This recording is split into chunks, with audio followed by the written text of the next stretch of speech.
መጨረሻ ላይ ተሳርቦ ነው የሚወጣው። ሰላም አለይኩም ወራህመቱላህ። ጥያቄ አይወድም። ወአለይኩም ሰላም ወራህመቱላሂ ወበረካቱ። ጥያቄ አይወድም። በነገራችን ላይ ግራም ያጋባ ጥያቄ አይወድም። ቀጥል ኡስታዝ። ጥያቄ የት ቦታ ነው አላህ የሃሩን እህት ያላት ማርያምን? ያውን ጥያቄ ስጠይቅ አይወድም። ራስዎን ታያለህ ወይዲ አይ እንደዛ እንት ኡስታዚ ኧረ ተው አንተው ብለህ ነው እኔ ጋር የምትገባው ልታበሳጨኝ ምናምን ከዛ ምናምን ልትለኝ ነው። ወይዲ እወድሃለሁኝ። ምን አይነት ፋላሲም እንደምትጠቀም ታውቃለህ? ፎርማል ፋላሲ የሚባል ታውቃለህ? ፋላሲ በስንት ይከፈላል ታውቃለህ? መጀመሪያ እንደምወድህ ታውቃለህ አታውቅም? ኢንፎርማል ፋላሲ ውስጥ አንደኛው ምን እንደሆነ ታውቃለህ? እኔ እወድሃለሁ ባይዘይ ኤኒዌይስ ከሐኒፍ ጋር ልጨርስ። ምን እንደሆነ ታውቃለህ ወይ ነው እኮ አሁን ጥያቄን ጠየቀው። እሺ ንገረኝ። እሺ እኮ ፋላሲ ኢንፎርማል ፋላሲ እና ፎርማል ፋላሲ የሚባሉ አሉ። እና አንተ የምታውቀው ፋላሲ ኢንፎርማል ፋላሲ ማለት ውስጥ አንደኛው አፒል ቱ ፒቲ ፋላሲ ይባላል። ልምምጣዊ ጸጽ ይባላል። ይሄ ምንድነው የሚያደርገው? ልምምጣዊ አንተ ታውቃለህ፣ ጥሩ ሰው ነህ፣ እወድሃለሁ ምናምን ምንም ከእንትኑ ጋር አይገናኝም። ይሄ ምንም የማዋሸው ነገር አለ። አፒል ቱ ፒቲ ፋላሲ ይባላል። ልምምጣዊ ጸጽ ይባላል። ማለት አረስቱን ትተኸው እወድሃለሁ ስላልኩህ የምትጨምርልኝ ነገር የለም፣ የምትቀንስልኝ ነገር የለም። አትሳደባለህ። ስንቴ ሶስቴ ምናምን ሰድበኛል። አሁን ታች ውረድና መሳደብ አይደለም ሰው ጋር ማውራት መሳደብ አይደለም። ኡስታዝ ወደዛ ቁጭ በል። እኔ እንደዚህ አይነት ሰው አይመቸኝም። የውሸት አፒል ቱ ፒቲ ፋላሲ ይባላል ካለ አው እንደዚህ ተብሎ ነበረ ብሎ ለምሳሌ ለሙሴ እንደዚህ ብየው ነበረ ብሎ አላህ Subhanahu Ta'ala ከነገረን ለምሳሌ አይተ ከሆነ አይንም በአይነ ጥርስ በጥርስ የሚል ነገር አለ አይደለ? ልክ ቁርአን ላይ መጣና በእስራኤል ልጆች ላይ እንደዚህ ብለን ጽፈን ነበረ ብሎ ቁርአን ላይ ይነግረናል። ያንን ነገር ሄደን ባይብል ላይ ስንፈልግ እናገኘዋለን። ያንን ነገር ምን አድርጎታል ሲባል ቁርአን ኮንፈርም አድርጎታል። አው ይሄ እኮ ለሙሴ አለይሂ ሰላም በተሰጠ ህግ ላይ እንደዚህ የሚል ነገር ነበረ አለ ብለን እናምናለን። ግን አሁን ሄደን በዛ መጽሐፍ ውስጥ አውጥተን እንመራበታለን ማለት አይደለም። ኮንፈርም አድርገን ብቻ እናልፋለን ነው። ገባ?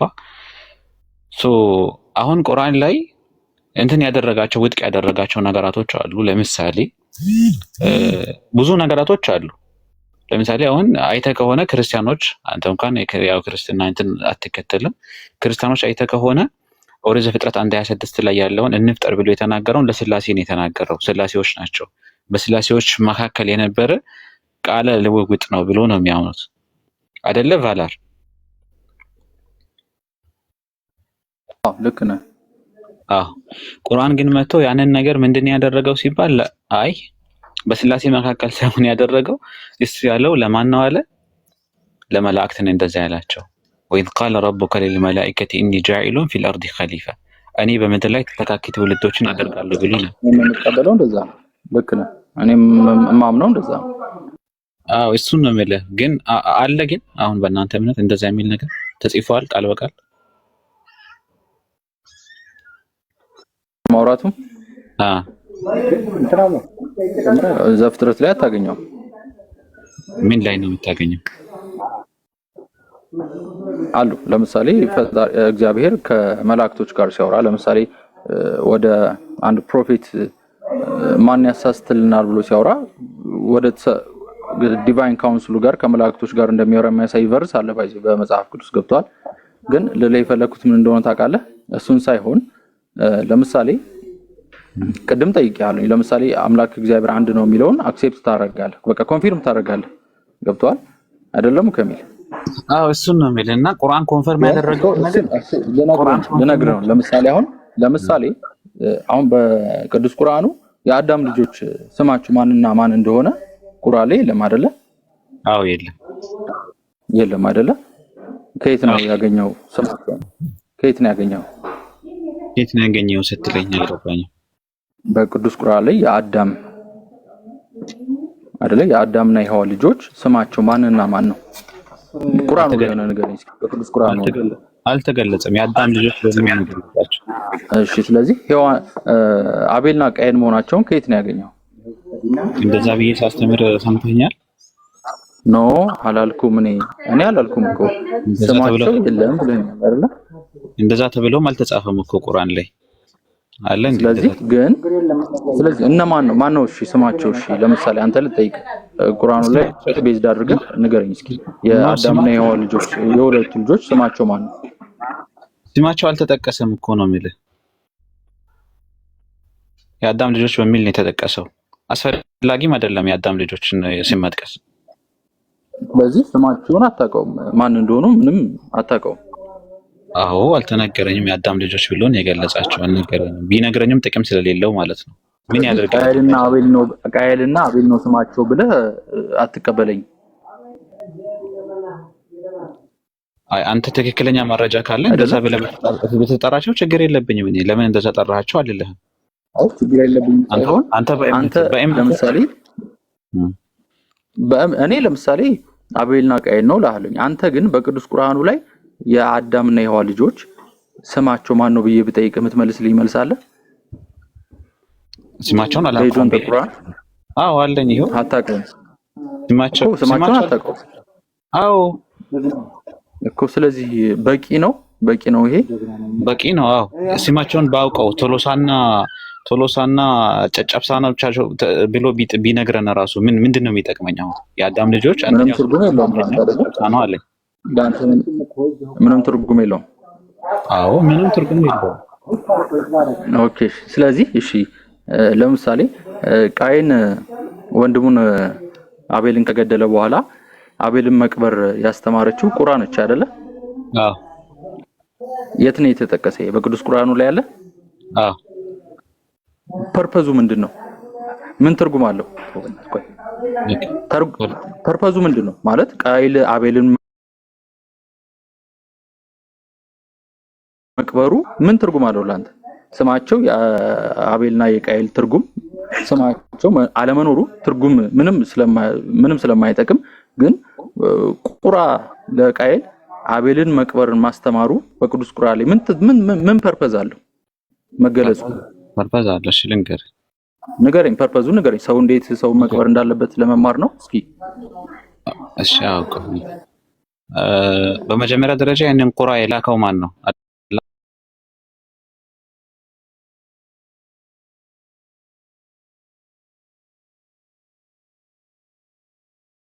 አላቸው፣ ስሜትም አላቸው፣ እንዲሁም ደግሞ ነፃ ምርጫም አላቸው፣ አእምሮም አላቸው ራሱ። ኦኬ አእምሮ አላቸው፣ ስሜት አላቸው። እንስሳት ግን እንደምታውቃቸው አእምሯቸው እንደ ሰው ልጆች አይደለም፣ ስሜት ግን አላቸው አይደለ? ሶ የሰው ልጅ አሁን ያንን የገደለው እንደምትመለከተው አእምሮን ቢጠቀም ኖሮ ያንን ሰው አይገድለውም ነበር አይደለ? ወንድሙን አይገድልም ነበር። በቃ ልክ እንደ እንስሳ ሆነና ምን ሆነ? ያንን ወንድሙን ገደለ ማለት ነው። ከዛ በኋላ ግን የሰው ልጅ አእምሮን መጠቀም ትቶ እንትን ከሆነ ልክ እንደ እንስሳ ነው የሚሆነው። ለምን? ምንድነው ያደረገ ያለው? ስሜቱን ብቻ ነው የተከተለው ማለት ነው። ያ ሲገድለው ማለት ነው አእምሮን ተጠቅሞ ይሄ ነገር እኮ ወንድሜን ለምን እገድለዋለሁ ብሎ ቢተወው ኖሮ ሁለቱን ተጠቅሞ የተሰጠውን ሁለት ምርጫዎች አሉት። ስሜት አለው፣ ከዛ ደግሞ አእምሮ ከሆነ ጥያቄን ተረድተኝ ከሆነ የአዳምና የሔዋን ልጆች የአቤልና የቃየል ስም አልተጠቀሰም፣ ምክንያቱም ትርጉም የለውም። ግን የቃየል አቤልን መቅበር እንዲማር አላህ ቁርአን ላከለት ወይ ሰደደለት according to the text። ይሄ ትርጉሙ ምንድነው የሚያስተምረን? ምንድነው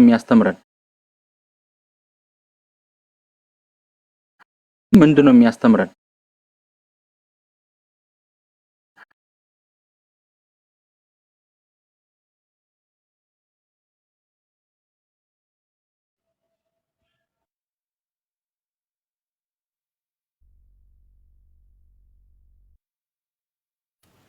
ሪፖርት ነው። ያው ኮፒሊንግ ብታደርጉልኝ አሁን ምን ችግር አለው? ደግሞ አስገቡት እሱን። ሶሪ እሺ ትታያላችሁላችሁ። እኔ ጋር ጨልሞ ሎኪ ቀጥሉ። ደግባ ኬጄ ኦኬ ይቅርታ ቫይለር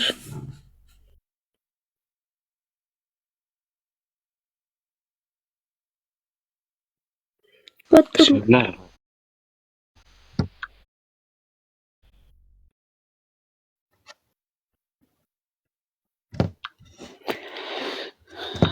አለህ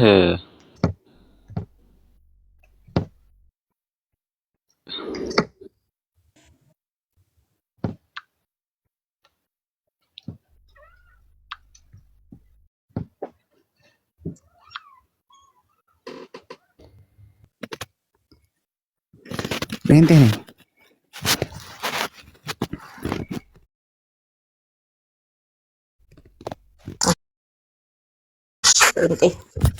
ጥሩ አንድ ጥያቄ ነበረኝ።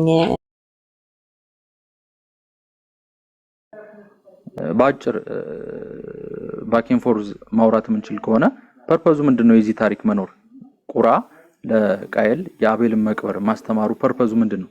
ባጭሩ ብቻ እንድትመልስልኝ ነው ፈልገው። ከዛ በፊት እንግዲህ እንደምታውቀው ሰው አልሞተም። ሞት የተጀመረው በዛ ጊዜ ነው አይደለ?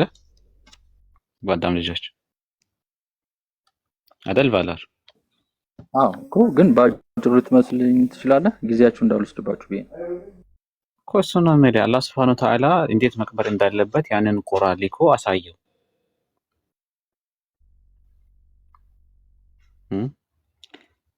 ምክንያቱም በዛ ጊዜ ለመግደል ኃይለኛ የነበር የመሰለ ሰው ያንን ሰው ግን ወንድሙን ግን እንዴት መግደል እንዳለበት መቅበር እንዳለበት ግን አያውቅም ነበር። አይተህ ከሆነ ለዛ ነው እዛ ቦታ ላይ መግደልን ከየት ተማረ? ከየት ተማረ? ከነፍስያው ነው። ከነፍስያውና ከሸይጣን ነው የገደለው። እንዴ መግደልን ከሰይጣን ከተማረ ያለ አግባብ የገደሉን ወንድሙን ለመቅበር ከሰይጣን መማር አቅቶት ነው? አዎ ሰይጣን ሁሉንም ነገር ያስተምራል እንዴ? ሁሉንም ነገር ያስተምራል ሰይጣን?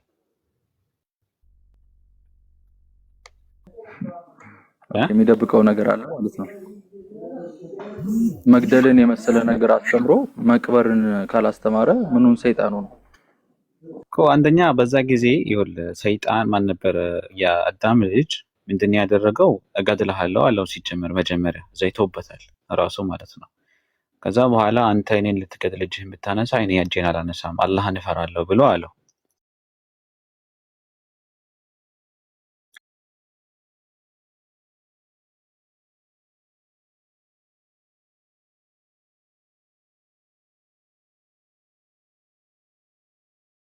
በኋላ ከገደለው በኋላ ግን ያንን መቅበር አልቻለም ነበር። ምን ማድረግ እንዳለበትም አያውቅም ነበር፣ ራሱ አላወቀም። ከዛ በኋላ አላህ Subhanahu Wa Ta'ala ግን ያንን ቁራ ሊኮለት ከዛ በኋላ እንዴት መቅበር እንዳለበት አይተህ ከሆነ እዛው ላይ ሲናገር ምንድን ነው ያለው? እኔ የወንድሜን ሬሳ እሸሸግ ዘንድ እንደው እንደዚህ ቁራ ቢጤ መሆኑ አቃተኝ ብሎ ሲጸጸት ትመለከተዋለህ። ራሱ ማለት ነው ሲናደድ ምናምን ትመለከተዋለህ። አየህ ከሱ ያነሰ የሆነው ከዛ ደግሞ እንስሳ የሆነው አካል መጥቶ ያንን ነገር አስተማረው። የሰው ልጅ የተሰጣቸውን አእምሮ በትክክል መጠቀም ካልቻሉ ወደ እንስሳነት ሁላ ዝቅ እንደሚሉ የነገረን ነው በዚህ መጋጣሚ ማለት ነው። እንስሳው እንኳን ከእንስሳ ያነሰ ወደ ታች የወረደ ፍጥረት እንደሚሆን ማለት ነው።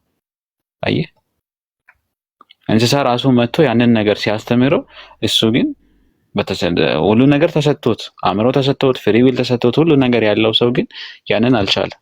ስለዚህ ያንን ባለመጠቀሙ እንስሳው እንኳን ይሻለዋል ማለት ነው ከሰው ልጅ የሆነ ጊዜ ላይ ማለት ነው። ራሱን አላህ ባስቀመጠው ሌቭል ላይ ቁጭ ብሎ ተቀምጦ እንትን ካላደረገ የሆነ ጊዜ ላይ ከእንስሳ ወደ ታች ማለት ነው። ከእንስሳ እኩል ብቻ ሳይሆን እንደውም አንዳንድ ቦታ ላይ ቁርአን ላይ አይተህ ከሆነ በልሁም አضل ይላል። እንደውም ከእንስሳም የባሱ ናቸው ይላል። የሰው ልጅ የተሰጠው ከፍታ ቦታ አለ። ያንን ቦታ ግን እንትን ካደረገው ከእንስሳ ሁላ ወደ ታች ይወርዳል በራሱ ማለት ነውና እሱ ነው የሚያሳየን ከቁርአኑ አንቀጽ በግልጽ እንደምትረዳው ማለት ነው። ችግር የለውም። እሺ አክሴፕት ላድርግ በአንተ ኢንተርፕሪቴሽን፣ በአንተ ትርጓሜ አክሴፕት ላድርግ ሙከሚሌ ወንድሜ። ስለዚህ ይሄን ታሪክ ለምሳሌ ይሄን ቁራ ለቃየል አቤልን መቅበርን ያስተማረውን ታሪክ ለምሳሌ ከእስልምና በፊት ወይም ከፒስ ቢ አፖን ሂም ከነብዩ መሐመድ በፊት የነበረ ታሪክ ባሳይህ ኦኬ ዲስ ኢዝ ሪል በቃ የእግዚአብሔር ቶራ ነው ብለህ ትቀበለኛለህ? ምክንያቱም በብሉይ ኪዳን በኦልድ ቴስታመንት ላይ ይሄ ታሪክ አልተጠቀሰም። ይሄ ታሪክ አልተጠቀሰም ታውቃለህ በብሉይ ኪዳን አይደለ? ከእስልምና በፊት ወይም ነብዩ መሐመድ ከመምጣታቸው በፊት ይሄ ታሪክ እንደተጻፈ ባሳየህ ኦኬ ይሄ ታሪክ እውነት ነው ብለህ ትቀበለኛለህ? ኦኬ አንድ ይባላል እዚህ ጋር ያለው ሐሳብ ቆይ ጨርስ እያወራሁ ነው በማለት ግባብኝ ማለት harsh መሆነው በጣም አንግሪ መሆነው እንደዚህ አይነት ሲቹዌሽን ሲፈጠር ነው። ከሚሌ እንደዚህ አይነት ታሪክ ባሳየህ ይሄ ትክክል ነው እንዲያውም ያልተበረዘው ቶራህ ነው ብለህ ትቀበለኛለህ? ይሄን ታሪክ ባሳየህ ብነግርህ ኦኬ ቁርአን ላይ በእነዚያ መጽሐፍት ላይ ቶራህ ላይ ወይም ደግሞ የሆነ መጽሐፍ ላይ እንደዛ ተብሎ ተገልጿል ብሎ አልተናገረንም። እንዴት ነው ኮንፈርም ማድረግ? እንዴት ነው ኮንፈርም ማድረግ? ቁርአን ላይ አሁን ቅድም ነገር ያለው ምሳሌ ቁርአን የቀደምት መጽሐፍትን ለማረጋገጥና ለማረም የመጣው ቶራህ ተበርዟል አይደል? ሙከሚሌ ቶራህ ተበርዟል። በቃ ቶራህ ተበርዟል። ይሄ ታሪክ ደግሞ በቅዱስ ቁርአኑ ይገኛል። ገብቷል? እሺ ቶራህ ተበርዟል። ስለዚህ ቅዱስ ቁርአኑ ላይ ከተገኘ አውቴንቲክ ነው። በቃ ቅዱስ ቁርአኑ ላይ አውቴንቲክ ነው፣ ያልተበረዘ ታሪክ አለ ማለት ነው። ስለዚህ ነገር ግን ከብሉይ ኪዳን ውጪ ሌላ መጽሐፍ ይሄንን አንተ የነገርከኝን 4th ሴንቸሪ ላይ ወይ 5th ሴንቸሪ ላይ ያለ ታሪክ ባመጣልህ ኦኬ ይሄኛው ትክክለኛው ያልተበረዘ ታሪክ ነው፣ አይሁዶች የቀነሱት ታሪክ ነው ብለህ ትቀበለኛለህ? ይሄ ብነግርህ ምክንያቱም ስላለ ያንን መጽሐፍ እኮ እኔ አንድ ነገር ኮንፈርም ማድረግልህ ቀደምት መጽሐፍት ላይ ከተገኘ ነው። አንድ ነገር ቀደምት መጽሐፍ ላይ ከተገኘ አሁን ተውራህ ተብሎ የተቀመጠው መጽሐፍ አይደለ? በዛ መጽሐፍ ላይ እንዳልኩ ተቀምጦ ካለ የተቀመጠ ነገር ካለ ቁርአን መቶ ያንን ነገር ካረጋገጠው አዎ እንደዛ ተብሎ ነበረ። ቅድም አንድ ምሳሌ ሰጥቻለሁ፣ ጥርስ በጥርስ አይን በአይን የሚለውን ታሪክ ማለት ነው። ስለዚህ ቁርአን ላይ ምን አለ? በዛ መልኩ እንደዚህ ብለን በእስራኤል ልጆች ላይ ጽፈን ነበረ ብሎ አላህ ነግሮናል አይደለ? ከዛ ሄደን ደግሞ እነዛ ያንን መጽሐፍ ደግሞ ስንመለከተው ያ ነገር ካለ አዎ እንደዚህ የሚል ነገር እኮ አላህ ነግሮናል። በእነዚያ ሰዎች አይሁዳውያን ማለትም በእነሱ ላይ በእነዚያ መጽሐፍ ላይ ቶራ ላይ ይሄን አይነት አስቀምጦ እንደነበር አላህ ነግሮን ነበረ። ይሄ ነገር ትክክል ነው ብለን እናልፈዋለን፣ ኮንፈርም እናደርጋለን። ቁርአን ኮንፈርም ስላደረገው እንከተለዋለን ማለት አይደለም። የምንከተለው ቁርአን ላይ የተገለጸው ነው። እንገባ ኮንፈርም ከማድረግ አኳያ ግን ያንን ነገር ኮንፈርም እናደርገዋለን አልኩ። ነገር ግን አሁን አንተ ያልከኝ ምንጩ አይታወቅም ብቻ የሆነ ቦታ ላይ የተጻፈ ነገር አመጣህልኝና እንደዚህ የሚያደርግ አለበት ትልም ምኑን ነው ኮንፈርም ማድረግልህ? እኔ ኮንፈርም ማድረግልህ አላህ ባወረደው መጽሐፍ ላይ ተነግሮት የነበረ ነገር ካለ ቁርአን ላይ ሜንሽን ካደረገልን አዎ ኮንፈርም አደርግልሃለሁ አልኩ። ከዛ ውጭ ግን ማንም ቁርአን መጽሐፍ ላይ እንዳነሳው ልታውቃለህ? ምክንያቱም ኦልሬዲ ቶራህ ላይ የለም ይሄ ታሪክ ቃየን አቤል መቅበር እንዳለበት ምናምን የሚያስተምረው ታሪክ ቶራህ ላይ የለም። ነገር ግን ሌሎች ክርስቲያን እንትኖች ላይ early before ኢስላም የነበሩ የክርስቲያን አፖክሪፋል የሆነ ራይቲንጎች ላይ እነዚህ አይነት ታሪኮች ቢፎር ኢስላም ከእስልምና በፊት አሉ እነዚህ ታሪኮችና ስለዚህ የተቀነሱት እነዚህ ናቸው ወይስ አይደሉም የሚለው እንድትለይልኝ ስለፈለኩኝ ነው። ገብቷል? ከእስልምና በፊት ክርስትና የሚባል ሃይማኖት የለም። ማወቅ ያለብህ ነገር እሺ ኤኒዌይስ ቴንክ ዩ ቢፎር ኢስላም ብለህ እንደዚህ አይነት ስክሪፕቸሮች ስላሉ ብዬ ነው። ገብቷል እኮ ቢፎር ኢስላም ሳይሆን አዎ ቢፎር ኢስላም አይደለም ቢፎር ዘ ኢመርጀንስ ኦፍ ፕሮፌት መሐመድ አዎ እንደዛ ነው አሉ እኮ እሱን ነው የሚለው። አሁን ነጥቡ እሱ ሳይሆን አሁን አንተ ያልከው ምንድነው ቢፎር ኢስላም ብለህ ስትናገር እስልምና ከክርስትና በኋላ የመጣ እምነት አድርገህ ነው ያቀረብከው ያለው። ይሄ ስህተት ነው። ቶታሊ እምነታችን ምን እንደሆነም ታውቀዋለህ። እኛ እምነታችን ከነብዩ መሐመድ የጀመረ ነው ብለን እናምናለን። አንድ ማወቅ ያለብን ኦኬ። ሁለተኛ ደግሞ ቁርአኑ ላይ የገለጸ ያለው ያንን ቁርአን ሊኮ የአዳም ልጅ እንዴት መቅበር እንዳለበት ያሳየው በዛ መጽሐፍ ላይ ተጠቅሶ ነበረ፣ ጠቅሼው ነበር አላለንም ቁርአን። ታሪኩን የገለጸልን እንጂ በቀደምት መጽሐፍ ላይ ይሄን ነገር ተተርኮ ነበር አላለንም። ልክ ቅድም እንዳልኩ ጥርስን በጥርስ አይን በአይን የሚለውን አይነት ታሪክ ማለት ነው። ያንን አሁን በምንድነው በግልጽ ጽፈን ነበረ በእነሱ መጽሐፍ ላይ በእነሱ ላይ እንደዚህ ብለን ነበረ ብሎ ነው የነገረን። ስለዚህ ያንን ነገር ሄደን ካገኘ ነው ኮንፈርም እናደርገዋለን። አዎ እንደዚህ ብሎ እኮ አላህ ቁርአን ላይ ሜንሽን አድርጎታል፣ ይሄ ነገር ትክክል ነው፣ ስለዚህ አልተበረዘም ማለት ነው ይሄ ፓርት ብለን ልንል እንችላለን።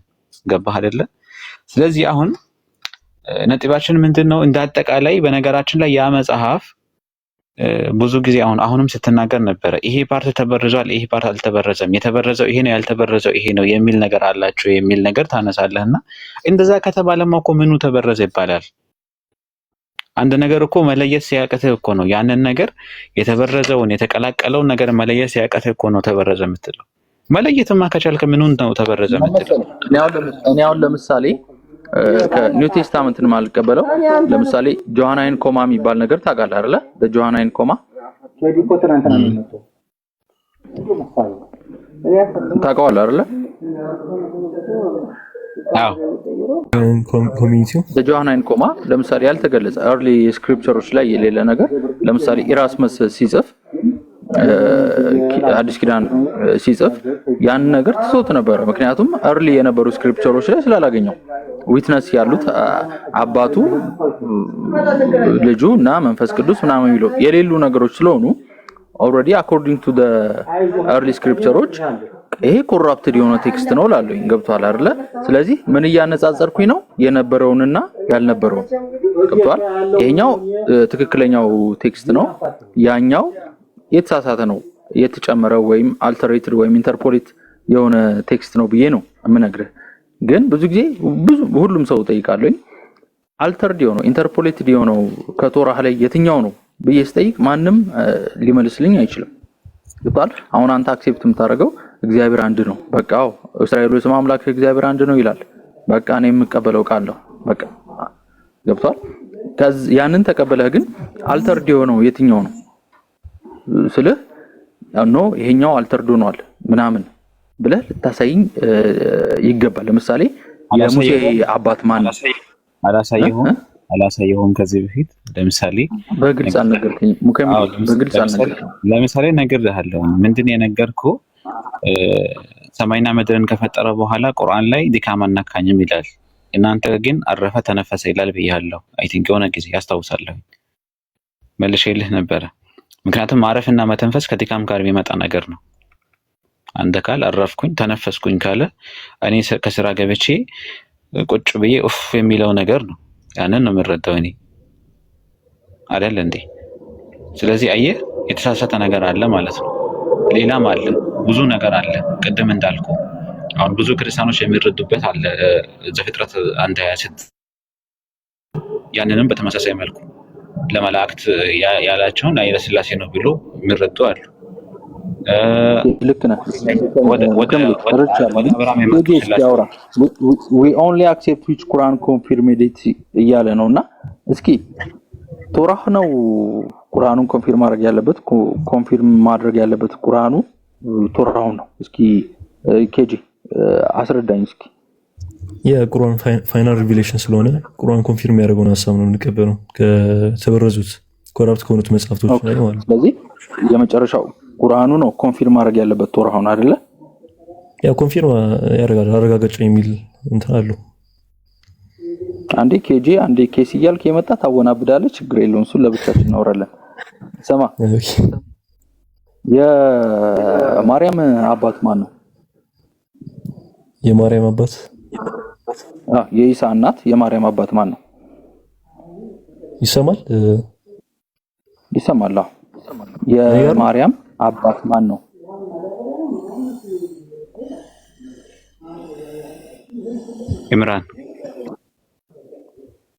ኢምራን አይደለ? ቆይ ኬጂ ልጠይቀው እንጂ አንተ ሙከም ለምን ትገባለህ? ኬጂ ልጠይቀው። ይሰማል? ኬጂ ካይባር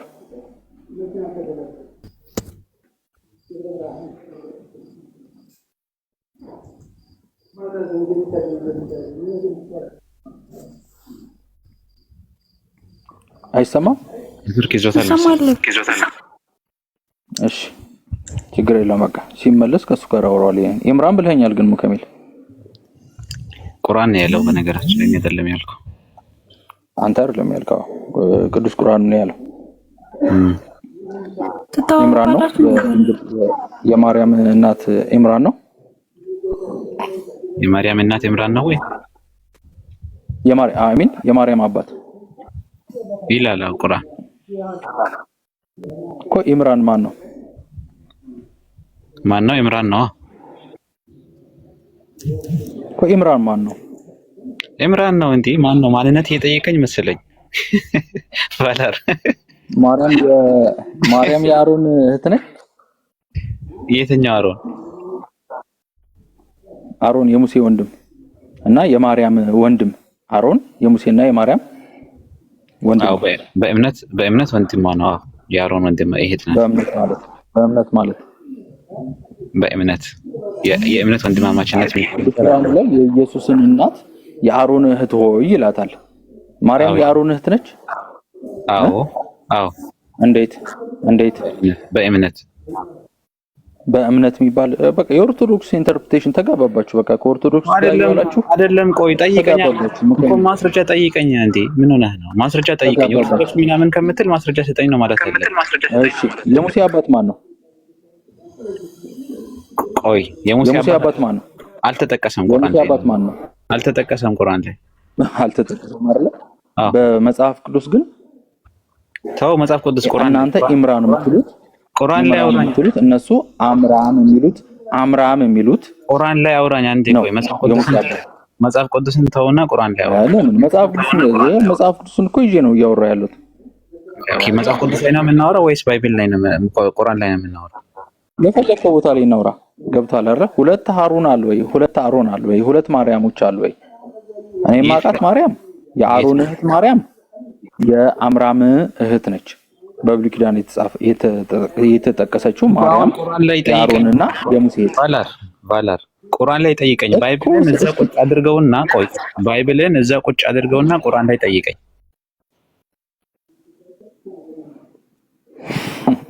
እሺ የማርያም አባት ኢምራን መሆኑን እስኪ ያሳይሽ። አዎ ሱረቱ አሊ ኢምራን በሷ ማለትም በሷ በአባቷን የተሰየመ። እሺ ማስረጃ ደስታ ልጨምርልህ? ይፍሬሎ የአሮን እህት ሆይ የሚላት ለምንድን ነው? በእምነት ነው አልኩህ እኮ በእምነት በሁለት ስንትና ስንት ዘመን ካለፈ በኋላ ማርያምን የአሮን እህት ሆይ አላት። እሺ ችግር የለውም እኮ አንተ የአዳም ልጅ ትባላለህ አትባልም? እባላለሁ። ታዲያ በአንተና በአዳም ስንት ሺህ ዓመት አለ? የአዳም ወንድም እባላለሁ። እኔ የአዳም ወንድም እባላለሁ። ቆይ የጠየቀውን መለስልኝ። ቆይ ችግር የለውም። አይደለም የአዳም ልጅ እባላለሁ እኔ የአዳም ወንድም እባላለሁ። የት አውቀህና አዳም አንተ ለምን? ስለዚህ ማርያም የአሮን እህት ሆይ የምትባለው በምንድን ነው? በእምነት ነው። ይሄ በእርግጥ ማስረጃ ነው። በእምነት አልኩህ። አንዴ እሺ ተረጋጋና ቫላር ለመግባባት እናውራ። እሺ የመጨረሻ ላይ ተረጋጋ ነው የመጨረሻው እንትናችሁ። እሺ ሚዩት አደርጋለሁኝ። አውራ በቃ እኮ አይደለም። እሺ እንደማመጥ ነው ያልኩህ እኮ። ይኸውልህ ፖለቲካ ለምን ትሰራለህ? በነገራችን ላይ ቫላር እንደማመጥ ማለት አሁን ምን ጭቆና ነው? ጭቆንኩ ምንድን ነው ያልኩህ? በሁለት መንገድ ተፈቷል። አንደኛው በእምነት ነው።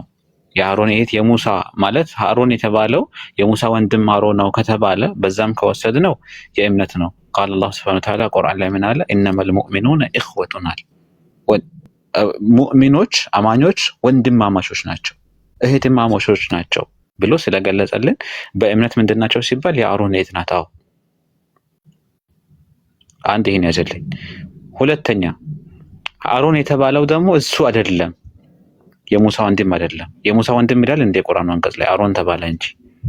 ስለዚህ በዛ ጊዜ የነበረ ሰው ነው አሮን የተባለው ተብሎ ተቀምጧል። እሷ በነበረችበት ጊዜ የነበረ ገባ። በዛ መልኩ በነበረችበት ሰዓት የነበረ ነው አሮን።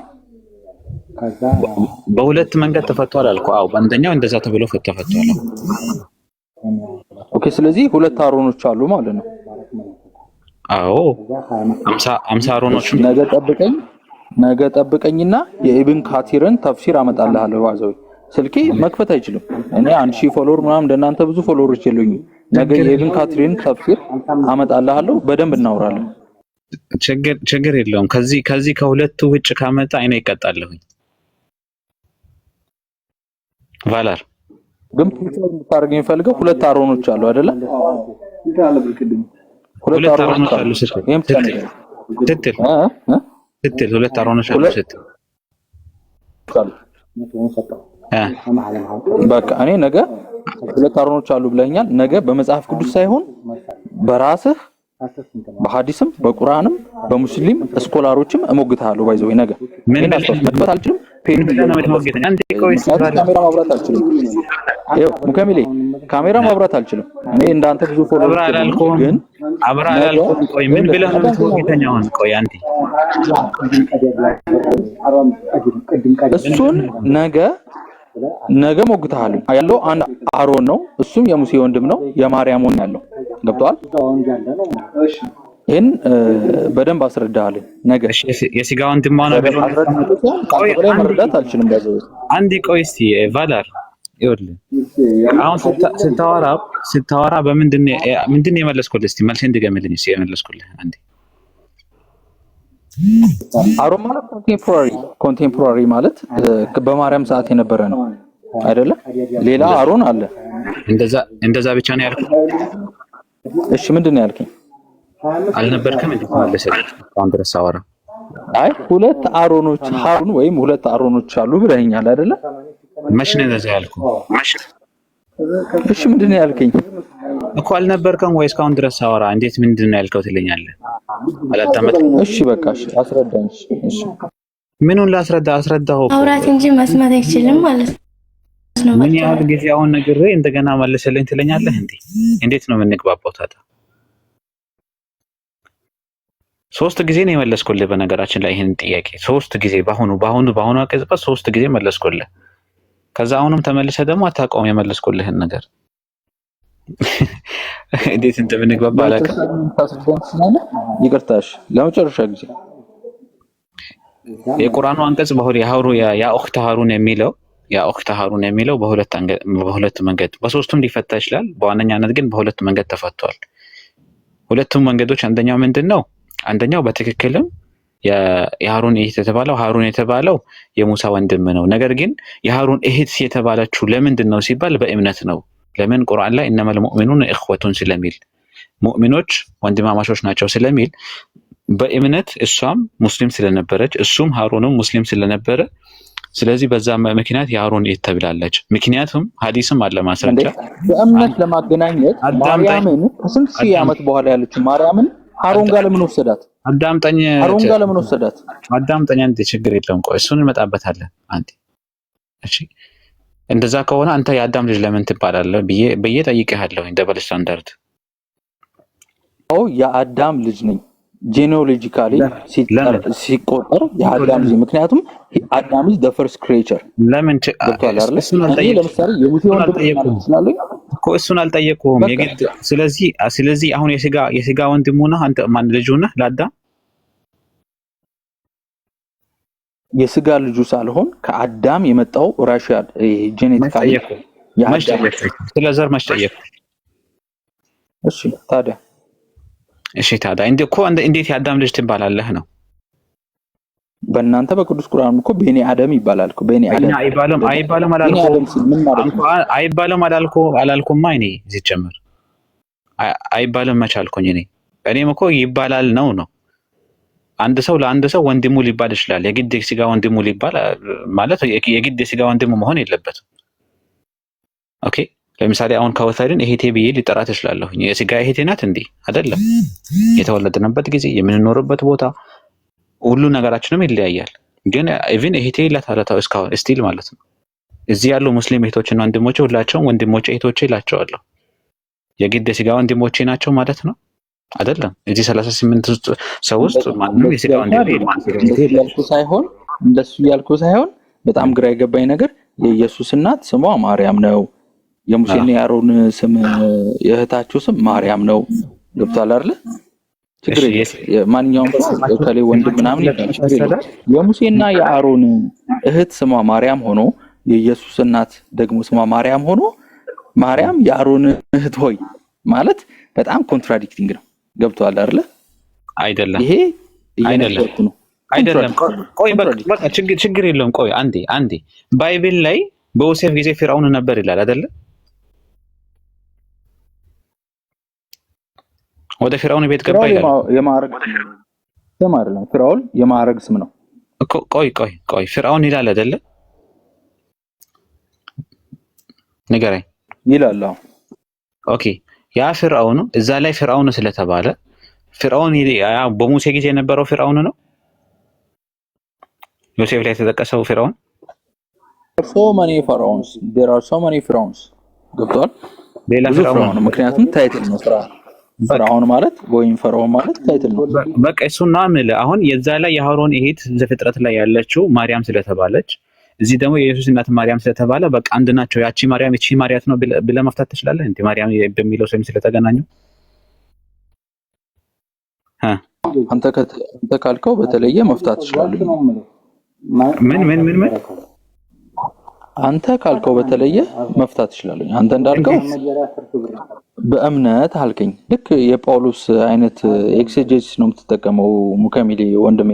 እኔ የአብርሃም ዘር ነው ይሄ እምነት ነው። የአብርሃም ዘር ነው አባቱ እንዳገኘው አላውቅም፣ ግን አንተ ደግሞ በእምነት ማርያም የአሮን እህት ነች። የጳውሎስን ይሄ ትቼው የወጣሁትን ጳውሎስን ተው። ይሄንን የሚለው ቁርአን ነው። ቁርአንና ሐዲስ ነው። ይሄን የሚለው ሐዲስ ላይ ነው የተቀመጠው። ቁርአንና ሐዲስ ላይ ነው የተቀመጠው። ችግር የለውም። በቃ አክሴፕት አድርጋለሁ። ችግር የለውም። እኔ ፋርዘር መከራከር እኔ እንደዚህ እንትን አልወድምና ችግር የለውም። ሙኬ ሰላም አለይኩም ወራህመቱላህ። ወአለይኩም ሰላም ወራህመቱላህ። ያን የጨረሰ ከሆነ አንድ እንግሊዝ ላርጎ ባላርጋ የሆነ የተላለፋችሁ ቴሪ አለ መሰለኝ። ቀጥል። ቫላር እንዴት እያደረክ እንደሆነ ልንገርህ። ቁርአንና መጽሐፍ ቅዱስን አንድ መጽሐፍ አድርጋቸው ከዛ በኋላ ያ መጽሐፍ እርስ በርስ እየተጋጨ እንደሆነ ነው አድርገህ እየወሰድክ ያለው ሲመስለኝ። እዛ ጋር ነው የተላለፋችሁት። አንድ እሱን ያዝልኝ። ሁለተኛ ደግሞ ቁርአን ለምሳሌ ተመሳሳይ ላይክ ሂስቶሪካል ቡኮች አሉ አይደል? በዛ መንገድ ታሪኩን እየገለጸ ቢሆን ኖሮ ማርያም የምትባል ሴት አለች፣ አባቷ ዒምራን ነው፣ አሮን ደግሞ የሚባል ወንድም ነበራት እያለ ቢገልጽ ኖሮ ልክ ትሆን ነበር። ግን መጽሐፉ እንደዛ አይደለም። መጽሐፉ በዋናነት የሆነ ሊያስተላልፈው የሚፈልገው መልእክት ይኖራል። ቁርአን ብዙ ጊዜ አንድ መልእክት ይኖረዋል። ከዛ በኋላ ከዛ መልእክቱ በተጓዳኝ ደግሞ ኦፕን ነው፣ ለሪሰርች ኦፕን ነው። ተረዳኸኝ? ግልጥ ያለ ነገር ላይ ያስቀምጥልህ ይችላል፣ ሊያስቀምጥልህ ይችላል። ለምሳሌ ከታሪክ አንጻር ማለት ነው። ህግጋት ሲወጡ ምን ሲወጡ ከዛ አንጻር ነው የሚታየው። ቦታውን ሄደ ብታየው ያ ኡኽተ ሃሩን ማ ካነ አቡኪ ምርአ ሰውኢን ወማ ካነት ኡሙኪ በግያ ይላል። አንቺ የአሮን እህት ሆይ በቃ እንዲህ ብሎ ነው የሚመጣው። ሰዎቹ እንዲህ ብለው አናገሯት። እዛ ጋር በዋናነት ቁርአኑ እያስተማረን ያለው አይሁዶች መርየምን አለይሂ ሰላም ኢየሱስ ክርስቶስን ጸንሳ በመጣች ጊዜ ያሏትን ንግግርና ከዛ በኋላ የእሱም መናገር ተአምር እያለ የሚቀጥል ነው። በቃ የተፈለገው ይሄን አይዲያ ነው ለእኛ መንገር የተፈለገው። ከዛ የፈጣሪን አንድነት እሱ ሲመሰክር ምናምን ስላለው ሂስትሪ እሱን ነው የሚነግረን። በዛ መሀል ግን እነሱ ያ ኡኽተ ሃሩን የሚል ቃል ተጠቅመዋል ነው። ተረዳኸኝ? ከዛ በኋላ ስኮላሮች ይመጡና ሌላ ደግሞ ሃሩን እናውቃለን፣ ነብይ የሆነ የሙሴ ወንድም የሆነ በጊዜ የተለያዩ በእምነት አንድ የሆኑ ሌላ ሃሩን ይባላል። ስኮላሮች ይመጡና ኦኬ ይሄ ሃሩን ማን ነው ብለው ሪሰርች ይሰራሉ። ሌላ ሃሩን ነው ያልከኝ? ሌላ ሃሩን ልምጣለ እየመጣሁልህ ነው። ለዛ ሌላ ሃሩን ነው ያልከኝ ወይ አላልኩም?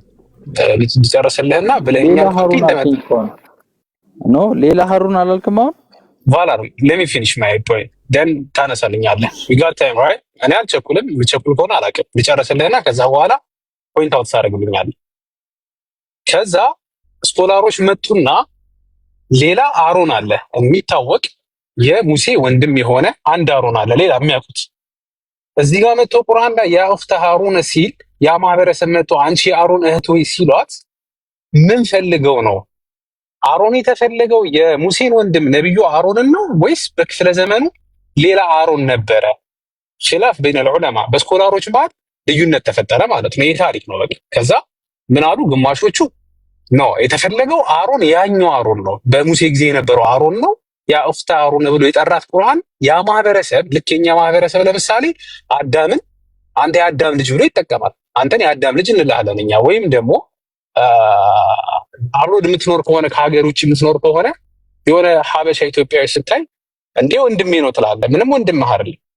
ምንድነው ያገናኘ? ሀገር፣ አንድ ሀገር ማለት ነው። ሙስሊሞች ጋር ደግሞ ካየ እኹዋ የሚባል ነገር አለ። ሐዲትም አለ። ቁርአንም ቅድም ሙኪ አንስቶልህ ነበር። ኢነመል ሙእሚኑና ኢኽወቱን ይላል። ሙእሚኖች ወንድማማቾች ናቸው ይላል። ከዚያ እንግል ሊሆን ይችላል። አንድ ሴናሪዎችን እየነገርኩ ነው። ቁርአን የጠቀሰበትም ማለት ስኮላሮች ሲያጠኑ አንደኛው የእምነት ወንድማማችነት ነው። አሮን ያኛው አሮን ነው የተጠቀሰው። የተኛው የሙሴ ወንድም ራሱ አንድ አሮን ነው ያለው። እሱ አሮን ነው የተጠቀሰው። አንድ ሁለተኛ ደግሞ ነው በዛው ዘመን አንድ አሮን የሚባል ሙእሚን ነበረ፣ አማኝ ነበረ። ሜቢ ለእሷ ክሎዝ ሊሆን ይችላል። ኤቭሪ ዲቴሉ ስላልተነገረን በዛ ሰዓት የነበረው ማለት ነው በመሬም ጊዜ። ስለዚህ እሱ እየጠቀሰ ሊሆን ይችላል። ሁለቱን ስኮላሮች ሪሰርች ሲሰሩ ስኮላሮች ሲሰሩ ሁለቱንም ይዞታል እያልኩ ነው። ሁለት አሮን አይደለ? ቫላር ሁለት አሮን የሚለውን ብለዋል። ሙእሚን ነው አልኩኝ። አንደኛው ሙእሚን ምንም ፖይንቴን አላገኘሁም። ሶሪ ምንም ሙከም ጋር ግን የተላለፋችሁ አሮን አለ። ስንት አሮን አለ? ይኸውልህ ቁርአን ላይ አሮን ሁለት ቦታ ተጠቀሰ። አንደኛው የሙሴ ወንድም አሮን ተጠቀሰ። አንደኛው ይሄኛው አሮን ተጠቀሰ፣ የመሬም ወንድም ተብሎ። ከዛ ሁለተኛውን አሮን ስናወራ ስኮላሮች ተለያዩ እያልኩ ነው። ምን አይነት ልዩነት ፈጠሩ ስኮላሮች? የተጠቀሰው የሙስሊም ስኮላሮች።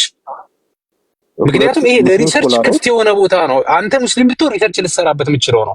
ከታሪክ ከቁርአን ከሐዲስ ባልሆንም በደንብ እሰራለሁ። እየሰራሁ መስራት ትችላለህ። ይሄኛውን ይኸውልህ ምንም ስህተት አያደርገውም። ምንም ፍሬ ሀሳብ አይደለም ነው። በቃ የሆነ ፖይንት ትይዝና ዳስገድ በጣም አሪፍ ቫላር አሪፍ እይታ አለው በዚህ ርዕስ ተብሎ ይታለፋል። በቂ ታሪክ ርዕስ ነው።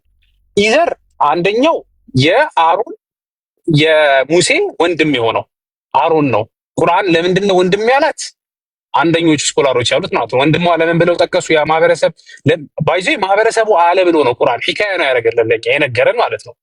ለምን አላት ለሚለው ምን መልስ እንሰጥሃለን?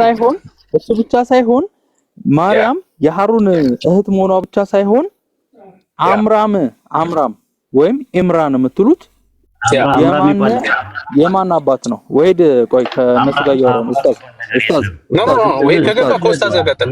ላ ኮስታዝ ያቀጥል። ሰላም አለይኩም። እንደ ጤነኛ ማለት ይሳደባል። መጨረሻ ላይ ሲመለስለት ያውን ታያዋለህ፣ ይሳደባል። መጨረሻ ላይ ተሳርቦ ነው የሚወጣው። ሰላም አለይኩም ወራህመቱላህ። ጥያቄ አይወድም። ወአለይኩም ሰላም ወራህመቱላህ። ጥያቄ አይወድም። በነገራችን ላይ ግራም ያጋባ ጥያቄ አይወድም። ቀጥል ኡስታዝ። ጥያቄ የት ቦታ ነው አላህ የሃሩን እህት ያላት ማርያምን?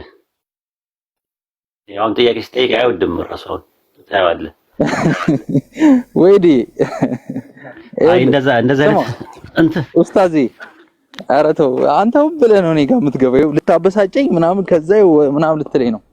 ወይዲ እወድሃለሁኝ። ምን አይነት ፋላሲም እንደምትጠቀም ታውቃለህ? ፎርማል ፋላሲ የሚባል ታውቃለህ? ፋላሲ በስንት ይከፈላል ታውቃለህ? መጀመሪያ እንደምወድህ ታውቃለህ አታውቅም? ኢንፎርማል ፋላሲ ውስጥ አንደኛው ምን እንደሆነ ታውቃለህ? እኔ እወድሃለሁ ባይዘይ። ኤኒዌይስ ከሐኒፍ ጋር ልጨርስ። ምን እንደሆነ ታውቃለህ ወይ ነው እኮ አሁን ጥያቄን ጠየቀው። እሺ ንገረኝ። እሺ እኮ ፋላሲ ኢንፎርማል ፋላሲ እና ፎርማል ፋላሲ የሚባሉ አሉ። እና አንተ የምታውቀው ፋላሲ ኢንፎርማል ፋላሲ ማለት ውስጥ አንደኛው አፒል ቱ ፒቲ ፋላሲ ይባላል። ልምምጣዊ ጸጽ ይባላል። ይሄ ምንድነው የሚያደርገው?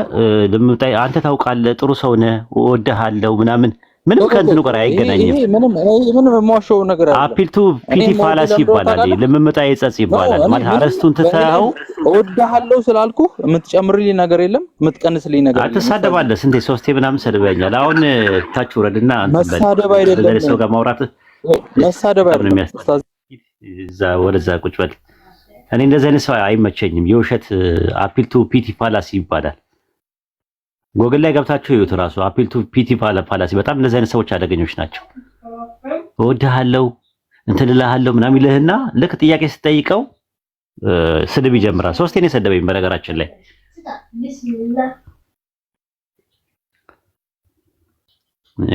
እንድታሰድቡ ነው።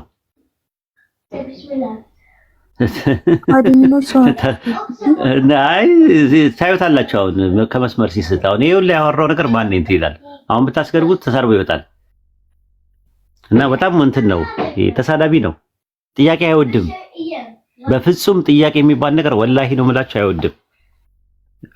ገልብጣችሁ ከጠየቃችሁት ይናደዳል፣ ይበሳጫል። ግን እዚህ ጋር ወይዲ ምናምን ነገር የሚላ ሶስት ይሰድቦኛል። የሚገርማችሁ ነገር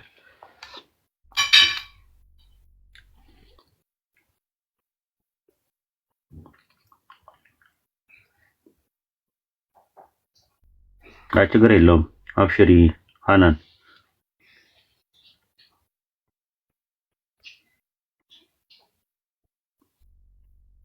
እንዴ ሪኩዌስት ራሱ ይልካል እኮ ያስቃል። ራሱ ለምን ሪኩዌስት ይልካል? አልፈለግንህም እኮ ለምንድን ነው የገባው? አልገባኝም።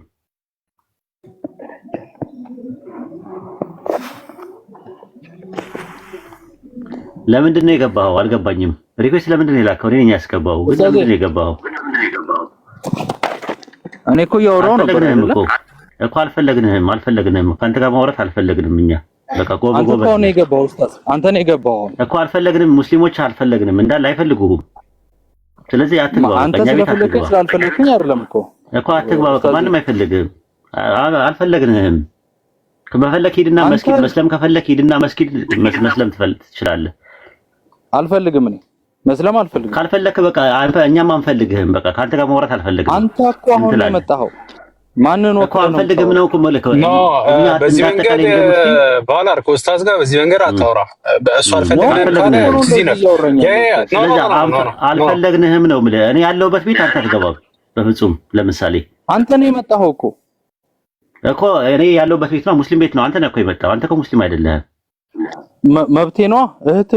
መብት አይደለም። አታውሩት፣ አምጡት።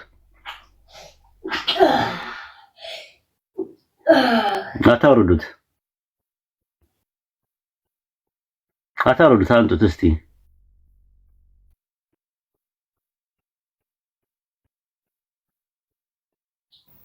መብቴ ነው ይላል እንዴ?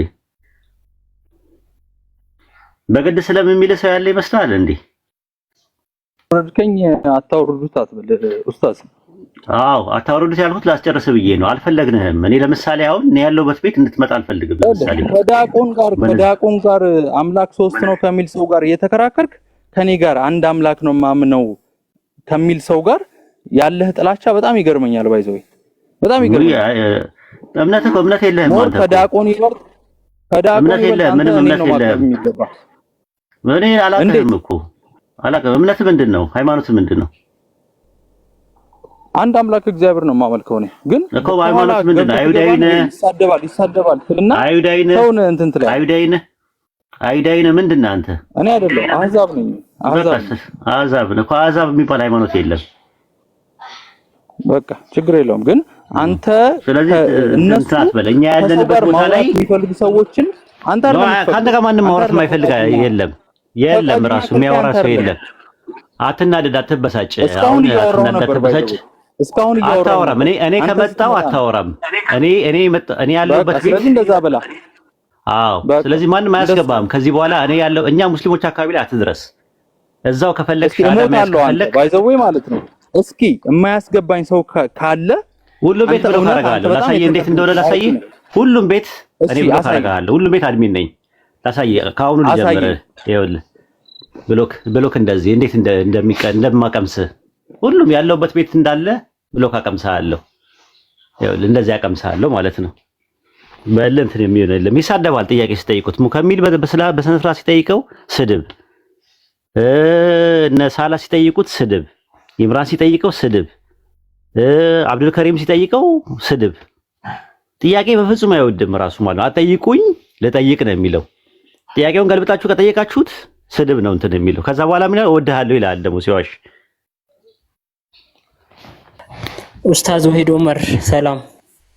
ኢየሱስ ጌታ ነው። ሰላም ነው። ሰላም ነው። እንዴት ነህ? ይቅርታ እንግዲህ እንዴት ነህ? በግርግር ኤልያስ ነኝ። አስታወስከኝ?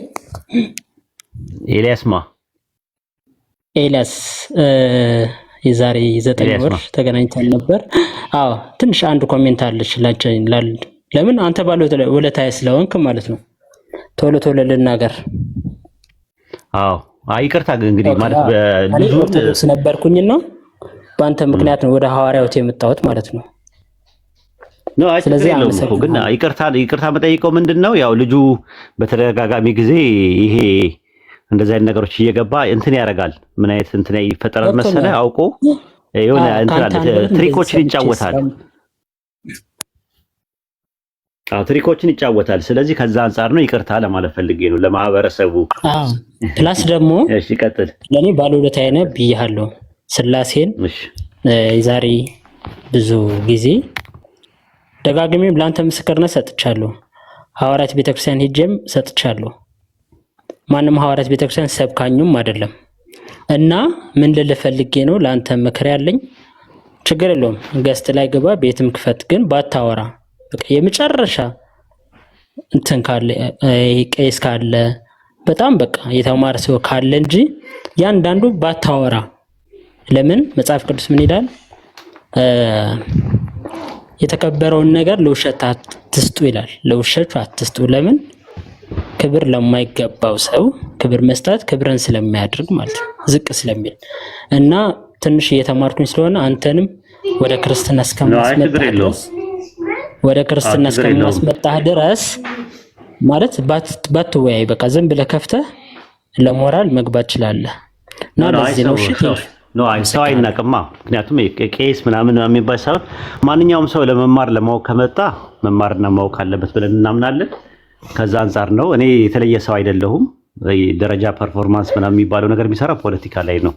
እኛ የሃይማኖት ሰዎች ነን፣ መንፈሳዊ ሰዎች ነን። ጀነትም ስንገባ አላህ የሚያቀም በተቋዋችን ነው። በተቋ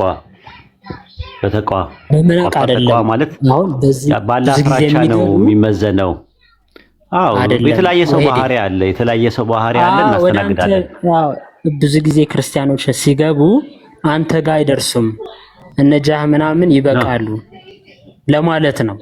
ኦኬ እንጂ አይ እንደዛ አይደለም። እኛ ደግሞ ሁሉንም ነው የምናስተናግደው ነው ለማለት ፈለገው። ኦኬ ወደ ነጥቡ ሂድ ወገናችን። አሁን ቤኪ ጋር ቤት ስለከፈተ ወደዛ ሊሄድ ነው። እሺ ኮሜንት ልስጥ ብዬ ነው ዛሬ ስላገኘው። ያ ቴንክ ዩ። ችግር የለውም። እና ሌላ ቀናና በኢየሱስ ዘር ኢየሱስ አብ ነው ብለን የምታምነው? አዎ አብ ካልሆነ እግዚአብሔር የሚባል የለም። ኦኬ ኢየሱስ አብ ነው የሚል በመጽሐፍ ቅዱሳዊ ማስረጃ ይኖር ይሆን? አዎ ይሄንን ቤተ መቅደስ አፍርሱት ስለሚል ይሄንን ቤተ መቅደስ አፍርሱት አለ እኮ። ማን ነው ባዩ? ወልድ ነው። ወልድ ነው ባዩ። ኦኬ ጥሩ። በወልድ በኩል እየተናገረ ያለው አብ ነው ወይስ ወልድ ነው ወይም ቤተ መቅደስ አፍርሱት ያለው? ያብ ቃል ነው ወልድ ነው ተናገረ። ስለዚህ ሙሴም አብ ነው? ኢሳያስና ሙሴ አብ ናቸው አይደለም? እሺ ሮሜ 10:19 አይ ችግር የለም። በመናገር ዙሪያ አይደለም። ያ ቤተ መቅደስ ፈርሰዋል አይደል? ወሄዳችን እኮ አብ ነው እኮ ያስነሳው። ችግር የለውም እሱ ቤተ መቅደስ አፍርሱት በስንኛው ቀን አነሳዋለሁ ይላል። ስለዚህ ኢየሱስ አብ ነው የሚል የለም። አብ ነው የሚል የለማ። ችግር የለውም። በቃ ይሄንን ኮሚቴ ለመናገር ስለዚህ አብ በኢየሱስ ክርስቶስ በኩል እየተናገረ ነው ያለውና እዛ ጋር እንቀጥል። ስለዚህ ኢየሱስ ያንን አረቀጥ ጥሩ ጮማ የሆነ 310 ሰው እያለ አሁን 1000 ሰው ይገባል። በደንብ መልእክትን ታስተላልፋለህ የምንም ታምንበትን።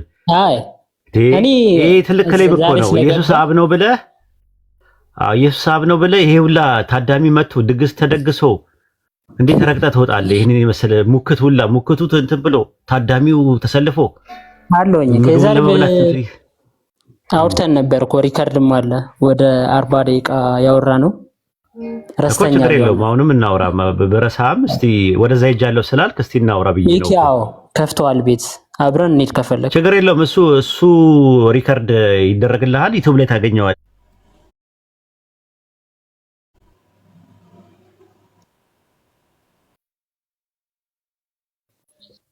ወሄዴ እሺ ሂድ በቃ። እኔ ሼር አደረኩላችሁ ሰዎች አሉ። እሺ ለምን ይበቃሽ። ቤቲ ጋር ማቀርባቸው ሰዎች አሉ፣ እኔ የመረጥኳቸው። ችግር የለውም በቃ ሂድ በቃ። እሺ ችግር የለውም። እሺ እሺ ቴንክ ዩ። መልካም ነው።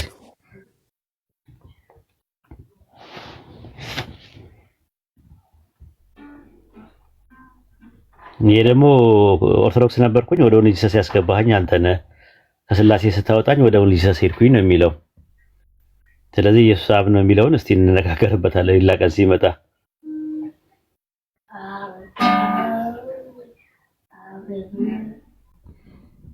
ኦኬ ጥያቄ ያላችሁ ሰዎች መግባት ትችላላችሁ።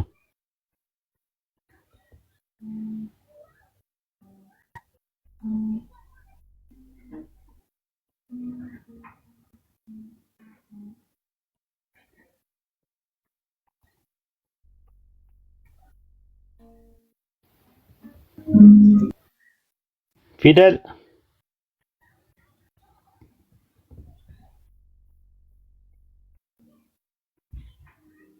ፊደል ደህና ነህ?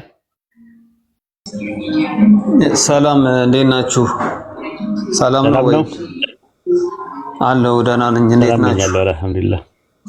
ስምን አልቀየርክም እንዴት ተው የሚለውን? እሱን አልቀየርኩትም።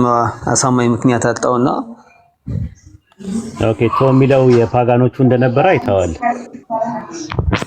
ግን እንደዛ የሚል አጣው። ሰርች ሳደርግ የመጣው የህይወት ምልክት ነው። የትርጓሚዎቹ እንደዛ ነው። ማናት እንትና ትይዘዋል ነበር እንዴ? የኦሲሪስ እናት ማናት? አይሲስ የምትባለው እኮ እጇ ላይ እኮ ዘለበት አድርጋ የምትይዘው የቶ ምልክት ነው። ብቻ እኔ እንዳየሁት ከሆነ ይሄ ቶን ለእንትና ራሱ የኦሲሪስ ራሱ ለሁለተኛው ፈርዖን ወይም ደግሞ ራምሴ ለሚባለው ሁለተኛው ፈርዖን ሰጥቶታል። እሱን ቶን ሰጥቶታል አይደል? በግብፃዊ ሚቶሎጂ። ኦኬ እነዚህ ሰዎች ምንድናቸው? አሁን አንተ የምትላቸው ሰዎች ምንድናቸው? ጣዖታውያኖቹ ናቸው የሚጠቀሙበት የነበረው። ቶ ማለት ህይወት ነው ራሱ የመራባት አምላክ፣ የትንሳኤ አምላክና የሞትና የህይወት አምላክ ተብሎ የሚታመነው ምልክት ነው እሱ ራሱ። እና ከፊደላቸው ውስጥ አንደኛው ፊደል ነው በካሊግራፊ በሚቶሎጂ በግብጽ ካሊግራፊ ማለት ነው። ኦኬ እሺ ቆይ ዲቴል አየዋለሁ። እሺ አዎ ይኸውና እንትን በለው ማለት ብዙ ተቃውሞ እንደውም አለበት። ቶ እንትኑ ማለት ነው። ቶ ንጉስ የሚባልም ታውቃለህ? ቶ ንጉስ የሚባል አላውቅም። እኔ እንደው ዝም ብዬ የተጠቀምኩት የሆነ እንትና አንድ ይስማ ቴዎድሮስ የሚባለው ንጉስ አለ ይመጣል ተብሎ የሚጠበቅ በክርስትና ውስጥ አለ። አቃለ እሱ ራሱ ከግሪክ የተወሰደ ነው። እሱ ራሱ ቴዎድሮስ ከስሙም ቴዎስ ማለት ጋድ ማለት ነው። ድሮስ ማለት ስጦታ ማለት ነው። የአምላክ ስጦታ ማለት ነው። እና ግሪካውያኖች በአማልክቶቻቸው መንፈስ ውስጥ በትንቢት ደረጃ እነሱ ጋር የሆነ ከጥቁር ሀገር ጥቁር ንጉስ ይመጣል ብለው ይጠብቁ ነበረ። ያ ነው በመጽሐፈ ሳቤላ ላይ፣ በገድለ ፊቅጦር ላይ፣ በድርሳነ ዑራኤል ላይ የተመዘገበው። ኦኬ ማለት ቴዎድሮስ የሚለው ስም ኢትዮጵያዊ ስም አይደለም? አይደለም ግሪክ አይደለ? እንትን ነበር የሚመስለኝ። ግሪክ ነው እንዴ? ኢብራይስጥ ምናምን ነበር ይመስለኝ። አይደለም። ቴዎስ ማለት ምን ማለት ነው? በግሪክ አምላክ ማለት ነው። ቴዎስ ስትል በሳብጀክት ስታደርገው ነው።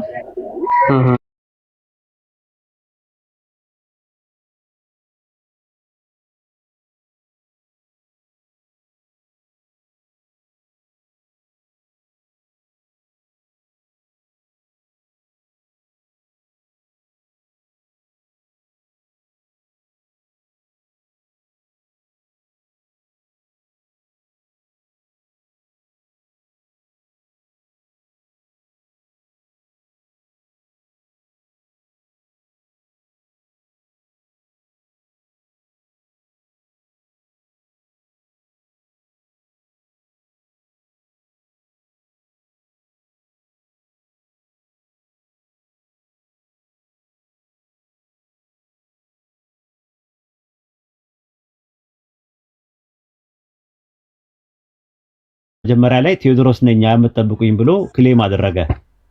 ከዛ ሳይሳካ ሲቀር እሱን ቀዳማዊ አጼ ቴዎድሮስ ብለው አሉት። ከዛ በ1811 ደግሞ ሌላ ተወለደ። እስከ 1860 ድረስ የኖረ አንድ ነበረ። የደጃዝማች ኃይለ ጊዮርጊስ እና ያትጠገብ ወንደሰን ልጅ ነው እሱ። ካሳ ኃይሉ ይባላል። በፈረስ ስሙ አባታጠቅ የአጼ ቴዎድሮስ ማለት ነው። የአጼ ቴዎድሮስ ዳግማዊ አጼ ቴዎድሮስ የሚባለው እንግሊዞች የገደሉት አባታጠቅ እኮ የእንትናን ካሳ ይሄ የመቅደላው አባታጠቅ ነው። አባታጠቅ በፈረስ ስሙ ነው። በወታደራዊ ስሙ ደግሞ መይሳው ካሳ ይባላል። ካሳ ኃይሉ ነው እሱ ነው ቴዎድሮስ ነኝ ያለው እኮ። ታዲያ ቴዎድሮስ ነኝ ብሎ አጼ ቴዎድሮስ ዳግማዊ አጼ ቴዎድሮስ ብለው አሉት። አሁን ደግሞ ሳልሳይ የሚጠበቃል። ሳልሳይ አጼ ቴዎድሮስ የሚባል አለ። የሁለቱም ሲከሽፍ አለ ሶስተኛ ጊዜ የሚመጣ አለ። ኢትዮጵያ የዓለም ገዢ ትሆናለች፣ ቴዎድሮስ ይመጣል፣ የዓለም መንግስታት በሙሉ ለሱ ይታዘዙታል ብለው ይጠብቃሉ። ኦኬ ምኑ ነበር ማለት ይዞት የተነሳው ሀሳብ ምን ነበር? ያው ወደ ታሪክ ገባን። የከሸፈው ሀሳብ ነው ቴዎድሮስ ነኝ ነው የሚጠበቀው ንጉስ እኔ ነኝ ብሎ ተነሳ። ኢትዮጵያን ነፃ አወጣለሁ፣ ኢትዮጵያ የዓለም ገዢ ትሆናለች የሚል ኮንሴፕት ነው ያለው። እና እነዚህ ነገሮች ያው እንደምትመለከተው የመጽሐፈ በራዕየ ሲኖዳ፣ በራዕየ ሳቤላ፣ በፈካሬ ኢየሱስ፣ በመጽሐፈ ምስጢር አባ ጊዮርጊስ ዘጋስጫ፣ በገድለ ፊቅጦር በሚባሉ ላይ በስፋት ተዘግቧል። እነዚህ የሚመጣ ንጉስ አለ፣ ጥቁር ንጉስ ይመጣል ተብሎ ይጠበቃል። አው እኔ ይሄኛውን አውቃለሁ። ወሂድ ሰርድ ይመጣል እንደሚባል አውቃለሁ። ኢትዮጵያን አንድ አድርጎ ይገዛል ምናምን የሚባል ለመጀመሪያ ግን ሲቡላ ላይ ነው የተገኘው። የግሪክ ሚቶሎጂ ላይ ሲቡላ የሚባል ታውቃለህ? የእነሱ የትንቢት መጽሐፍ አለ። አላውቅም። አማልክቶቻቸው እንደዛ ነው። ግሪካውያን በግሪክ አማልክት መንፈስ የተቀበሉት ትንቢት አለ። ትንቢቱ ጥቁር ንጉስ ከጥቁር ሀገር ይመጣል፣ ስሙም ቴዎድሮስ ብለው ቴዎድሮስ ነው ብለው እነሱ ናቸው የተነበየው ሲቡላ በሚባለው ላይ የግሪክ ስነ ተረት ላይ ማለት ነው። ከዛ ነው ወደ ክርስትና ውስጥ ገብቶ ያ የሚጠበቀው ማለት ነው፣ የሚጠበቀው ንጉስ ማለት ነው። ኢቭን ቢብሊካልም አይደለም እኮ ባይብልም ላይ ቢያንስ ባይብል ላይ መኖር ነበረበት። እንደዚህ ትልቅ ንጉስ መጥቶ ዓለምን አንድ አድርጎ የሚገዛ ኢትዮጵያን እንትን የሚያድርግ ምናምን ነገር ይመጣል ተብሎ ይጠብቃሉ።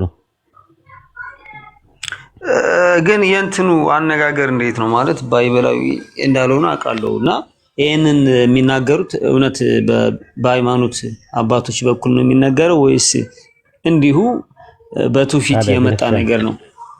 አረ ድርሳነ ዑራኤል ላይ ያለልህ፣ ፍካሬ ኢየሱስ ላይ ያለልህ፣ ራዕየ ሲኖዳ ላይ ያለልህ፣ ራዕየ ሳቤላ፣ በመጽሐፈ ምስጢር፣ ገድለ ፊቅጦር ላይ ያለልህ። ኦርቶዶክስ ኢትዮጵያኖች በአጠቃላይ እንደዛ ነው። የኢትዮጵያ ኦርቶዶክስ ተዋሕዶ ቤተክርስቲያን እንደዛ ነው የምታምነው። እምነቷ ነው፣ የእምነቷ አካል ነው። ኦኬ አይ 7 ቁጥር የሚል መጽሐፍ ምናልባት አንብበው ከሆነ እዛ ላይ አይቻለሁ። በእርግጥ ስለ ቴዎድሮስ ይመጣል ምናምን የሚል ቶ የሚባለው ተቱቲታ ቴቶ 7 ፍጽምና እሱ አይሆንም እኮ። ምክንያቱም 3 ነበሩ ያለው ሀግዝ ኡካይና አራብ አይደል የነበሩት የእንትኑ በኋላ ላይ ፍሬምናጥስ 7ቱን ያመጣው ኦኬ አይደለ? እሱ ነው ያመጣው እነዚህ እንትኖችም ማለት ነው እንጂ 3 ነበሩ የነበረው 3 የነበረውን ነው የቀየረው። እንግዲህ ይመጣል ካሉ እንግዲህ ይምጣ። በእኛ ጊዜ ከመጣን እናየዋለን። በእኛ ጊዜ ከመጣ እንጂ እንትን ነበር የነበረው። እንደዛ ነው በቋንቋው ስትመለከተው። ግዕዝ የሚባለው ነገር ራሱ አጋዚያን ነው ራሱና ግዕዝ የነበረው 3 ነበረ። በኋላ ላይ ነው ሀግዝ፣ ኡካብ፣ ይሳልስ፣ ሐራብ፣ ሄሃምስ፣ ሳድስና ሆሳብ ባለ 7 አናባቢ ገበታውን ያመጣው ፍሬምናጥስ ነው። እንትና መስሎኝ ሱስኒዮስ ይሄንን ያመጣ። ሱስኒዮስ በኋላ ላይ ነው የመጣው። ይሄኛው ነው ሰውየው ነው ያመጣው። ይሄ ነው ከቀኝ ወደ ግራ ነበር እንደ ዕብራይስጥና እንደ አረማይስጥ እንደ አረብኛ የሚነበበው። ከቀኝ ወደ ግራ ነበር፣ ከግራ ወደ ቀኝ ያመጣው እሱ ነው ያደረገው። ኦኬ ሱስኒዮስ መስሎኝ ነበር እሱ ነው። አይ ሱስኒዮስ አይደለም። እንደዛማ ከሆነ ቶ የሚባለውን ኮንሴፕት አይመጣም ነበረ። ፊደል ባይኖር 3ቱ ብቻ ቢሆኑ ኖሮ ቶ የሚባል ነገር አይኖርም። ይሄ የአማርኛ ፊደል ውክልና አላቸው ይባላል። እኔ እንኳን አላውቅም። ዝም ብሎ ፈጠራ ነው። ፈጠራ ነው የላቸውም። አስማ ማርያም የሚለው ትርጉምም እኮ ማርያም ማለት ማ ር ያ ምናምን እያሉ ይሰራሉ። ግን ማርያም ግዕዝ አይደለም። እሱ ውክልና ነው። ይሄ ውክልና ነው። ዕብራይስጥ ነው። በዕብራይስጥ ነው። ዕብራይስጥ ከሆነ ድረስ ዕብራይስጥ ነው መሆን ያለበት። ገብቶሃል ምልህ ዕብራይስጥ ነው መሆን ያለበት። ያ እንትኑ ቃሉ ዕብራይስጥ አይደለ? አዎ ከእንትኑ ጋር ይለያያል። በዕብራይስጥ የእንትኑ የዚህ የምታየው አቦጊዳ ነው የኛ የነበረው 22 ፊደላት ነው አቦጊዳ ይሄ ወዞ የሚባለው አበገደ ሀወዘ ምናምን ተብሎ ባለ 11 ነው። ከዛ በኋላ ነው ሰባቱ ፊደላት ሲመጣ ሀሁ ያሁ የሚባለው የመጣው። ለዛ ነው 13 ጭማሪዎች አሉ የኛ አይደሉም። ለምሳሌ የናጀ ተፐቸ የነበረው ከየነበረው ዘ ጨ ራሱ ሸ ኘ ምናምን የመሳሰሉት እንደዛ ነው። እና አሁን 35 የፊደል ገበታዎች ናቸው ያሉት 22 ሲደመር 13 35 ነው የሚሆኑት ማለት ነው። ይሄ ምን ይባላል ራሱ አልፋቤት ብለህ የምትለው በአብጃድ ይባላል በአረብኛ አሊፍ ባታ ጂም ዳል እንደሚባለው አቦጊዳ ይባላል በግዕዝ። በዕብራይስጥ ደግሞ አብጋድ ይባላል። አብጋድ ገበታ ነው ራሱ አሌፍ ቤት ቬት ጊሜል ዳሌት ዋው ዛይ ኼት ጤት ዮድ ካፍ ላሜድ ሜም ኑን ሳሜህ አይን ነው የሚባሉት። ኩፍ ሬሽ ሺን ታቭ ምናምን ተብሎ የሚባሉ አሉ እና 22 ፊደሎች ናቸው ተመሳሳይ ነውና እነዚህ ፊደሎች እንዳለ በአጠቃላይ ከቀኝ ወደ ግራ የሚነበቡ ነበሩ የራሱ የእንትኑ ማለት ነው የግዕዙ። ኦኬ ያው እንደዚህ አይነት እንትን እንኳን ዲቴል አላውቃቸውም። አንተ እንዴት እንዳወቀው አላውቅም። ምንድነው? አዎ እንደዛ ነው ራሱ ማለት ግራጁዌት መካነ ንባብ የሚባል ታውቃለህ? መካነ ንባብ የሚባል ታውቃለህ? ምን አልከኝ? መካነ ንባብ የሚባል ነገር አለ በቋንቋ ሲወጣ ማንቁርታውያን፣ ትናጋውያን፣ ድዳውያን፣ ከንፈራውያን፣ ጥርሳውያን የሚባሉ አሉ። ታውቃለህ? ይሄንን አይ ይባላል። አይ ይባላል። አዎ ለምሳሌ አ ፊደል ሄ ኬትና ካፍ የሚባሉ ማንቁርታውያን ናቸው። ከማንቁርት የሚወጡ ድምጾች 5 ናቸው። ትናጋውያን የሚባሉ ደግሞ 3 ናቸው። ድዳውያን የሚባሉት 4 አይ ቲንክ 5 ናቸው እነሱም። ከንፈራውያን የሚባሉ አሉ። ጥርሳውያን የሚባሉ አሉ። አዎ ይሄ በየትኛውም ቋንቋ ሊኖር ይችላል። ይሄ ከውስጥ የምታወጣው እንትን ስለሆነ እና ወሂድ አንድ ነገር ኦኬ ወጣ እንዴ?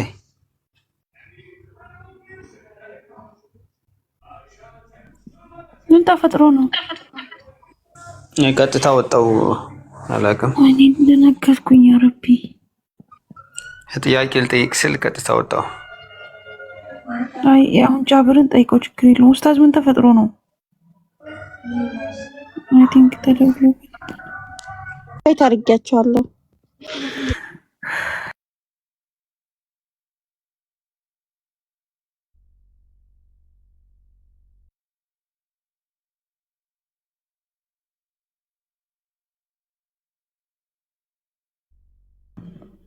ኡስታዝ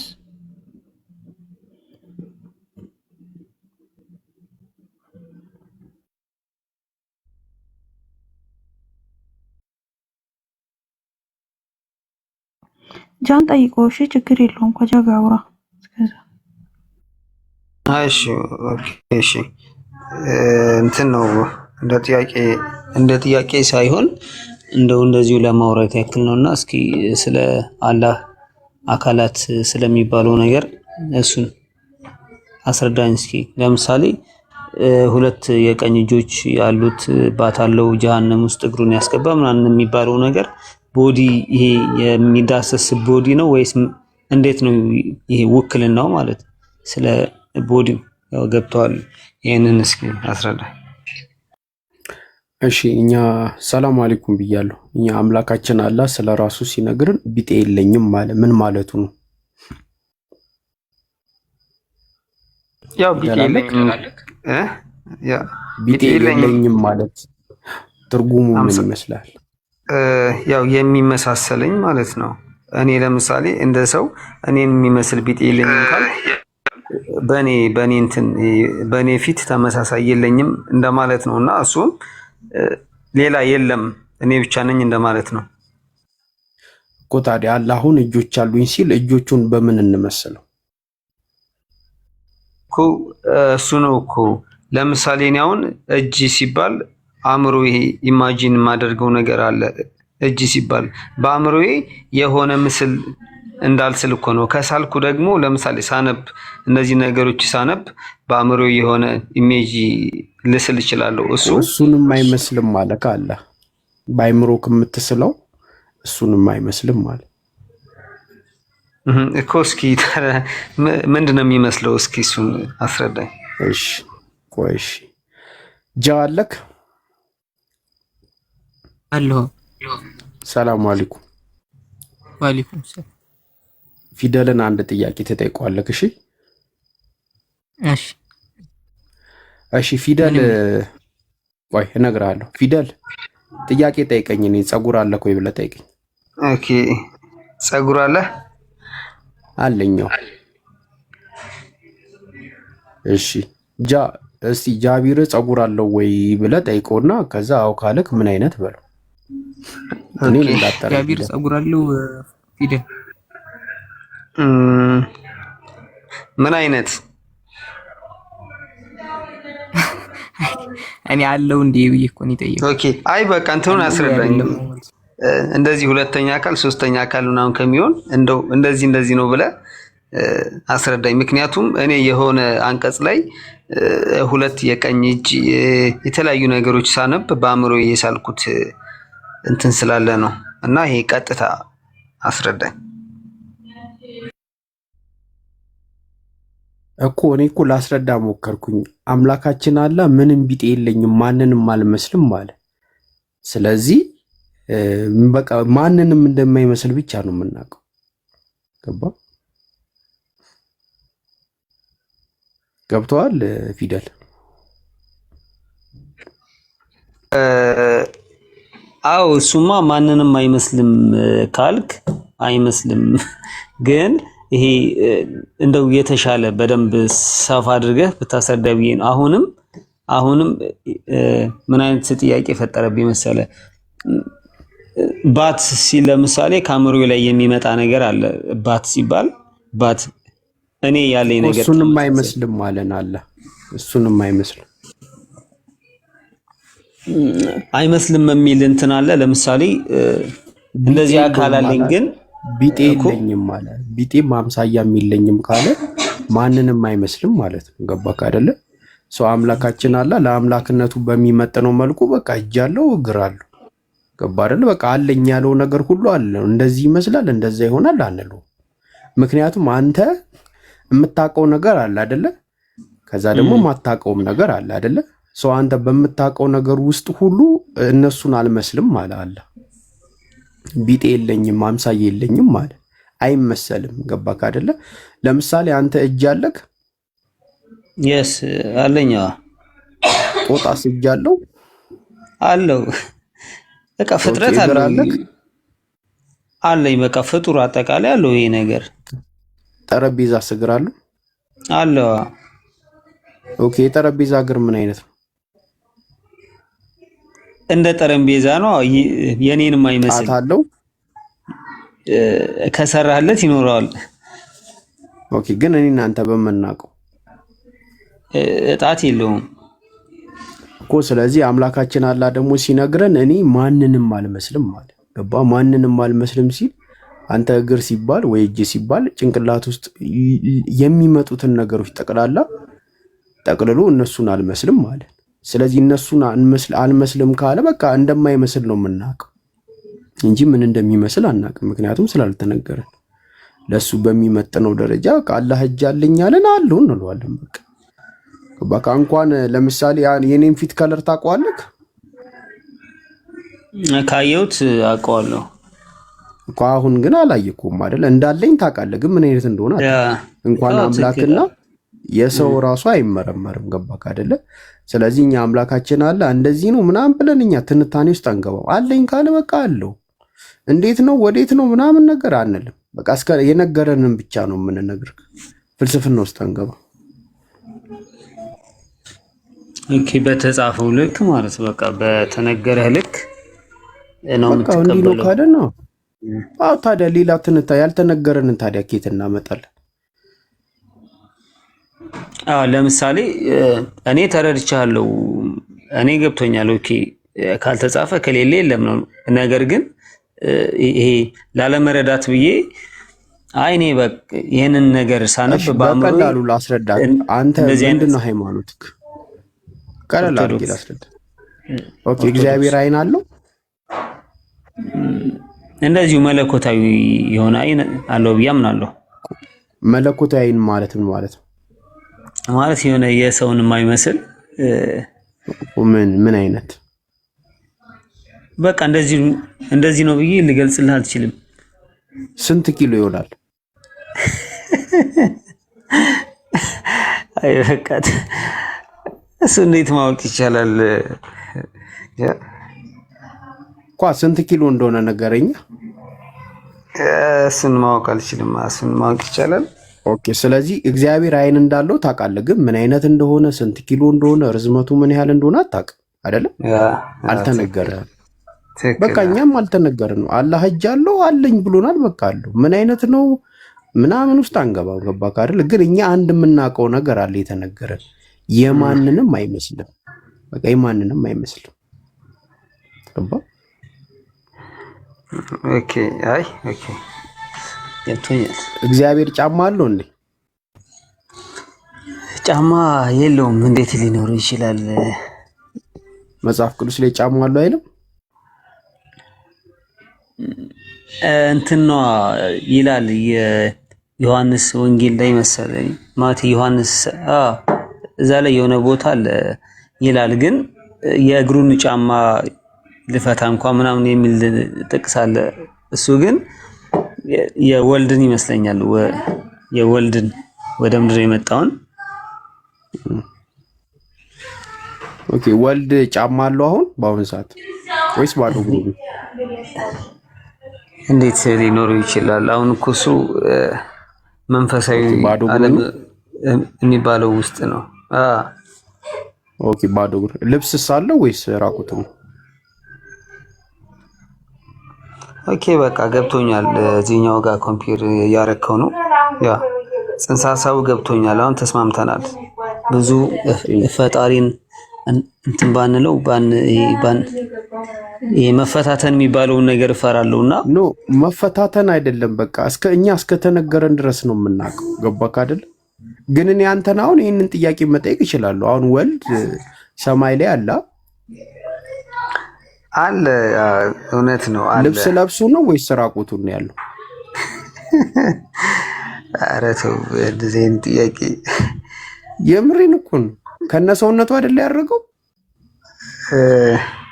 እሱን እንግዲህ የነበሩትን ጠይቃቸው። ግን በቃ ገባካ? የኛ ሐሳብ እኛ አላህ ያለንን አለው በቃ አለው። አይ ስለገባኝም ነው እንትንም ማለት ብዙ መፈታተን አልፈልግም ምናምን ያልኩ በቃ የሆነ ገብቶኛል። ለዛ ነው። እሺ ሌላ የምትሉት ነገር ካለ? ስለዚህ ይህን ጥያቄ ሁለተኛ ስትጠይቅ አልሰማህም ማለት ነው። ገብቶሃል? አይ ገብቶኛል። ሌላ ጥያቄ አለ? ኖርማል እናንተ ስታወሩ ብሰማ ደስ ይለኛል። አንተ ያህዌ አምላክ ነው ብለህ ታምናለህ? ያህዌ ራሱ ምንድን ነው? አምላክ ነው።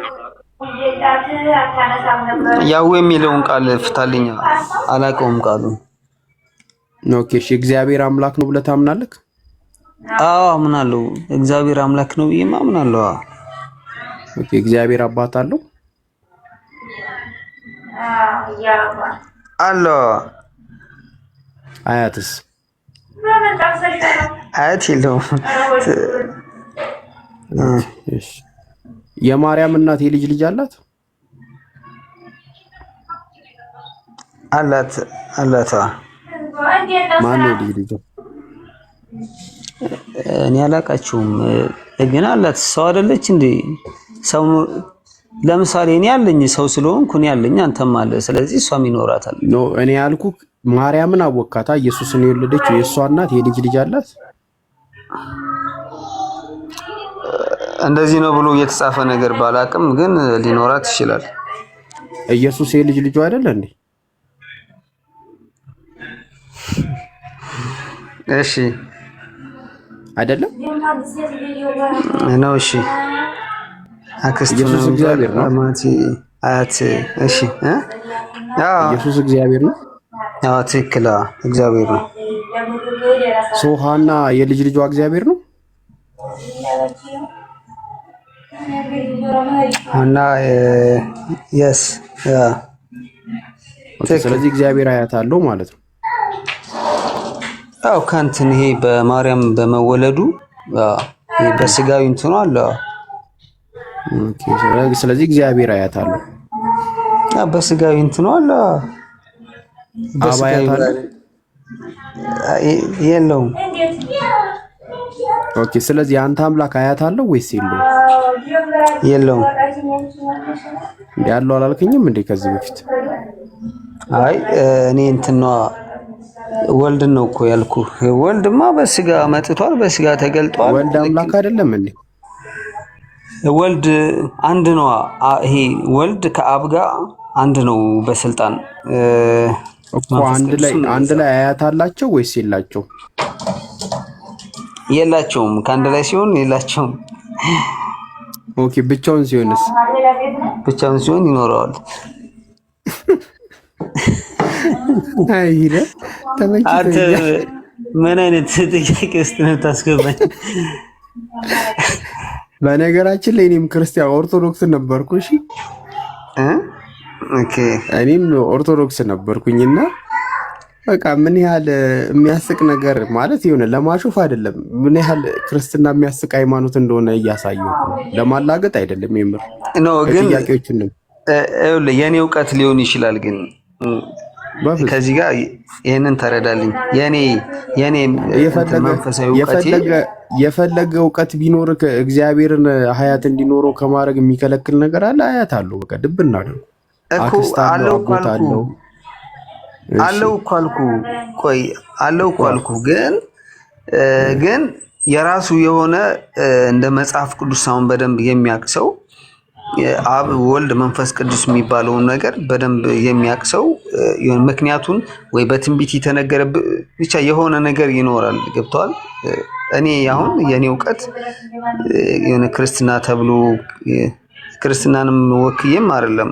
ምክንያቱም መጽሐፍ ቅዱሳዊ እውቀቴ ትንሽ ነው። እኔ ሌሎች መጽሐፍ ላይ ትኩረት አደርጋለሁ እንጂ ሃይማኖታዊ መጽሐፍ ላይ ትኩረት አላደርግም። እንደውም አሁን እስልምና ላይ ራሱ ማለት ከሆነ ጊዜ በኋላ ነው አረብ ሀገር እንደዚህ ልክን አሁን ያለሁት አረብ ሀገር ነውና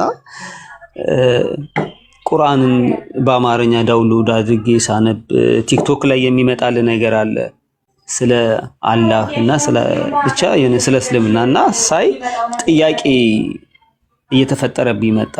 ከዛ በቻልኩት መጠን የሆነ ቁርአንን ለማንበብ እየሞከርኩ ነውና እጅ አለው እግር አለው ምናምን ሲል ከዛ እኔ ቅድም እንደነገርኩ መመለስ አልፈልግም።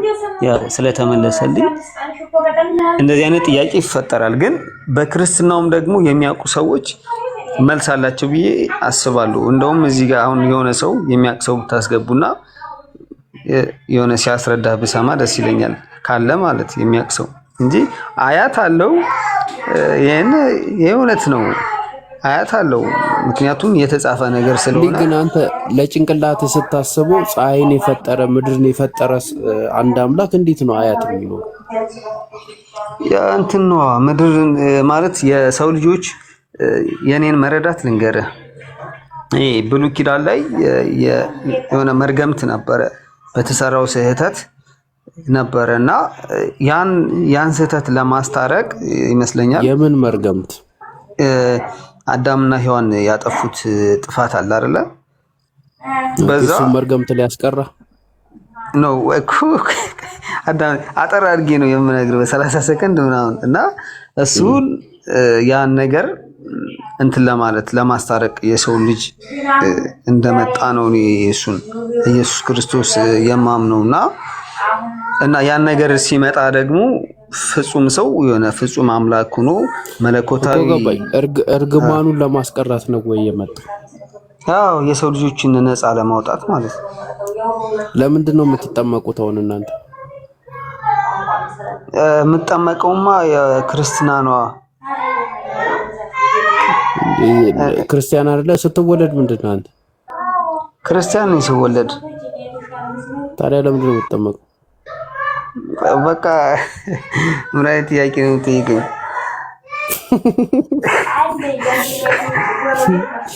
ቆይሽ ጥያቄ ጠይቅሽ እዚህ ጋር ቆይሽ እኔ ከዚህ ጋር እኮ ተመሳሳይ ጥያቄ ነው የምጠይቀው። እሺ ጠይቀኝ። እሺ ተመሳሳይ ካለ ጠይቅ።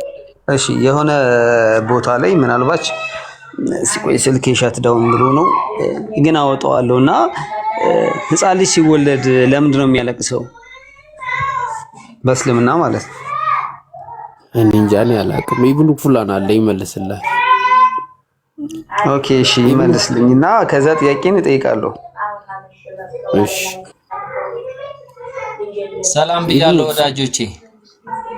እሺ ሰላም እንዴት ነው? ኢብኑ አለክ?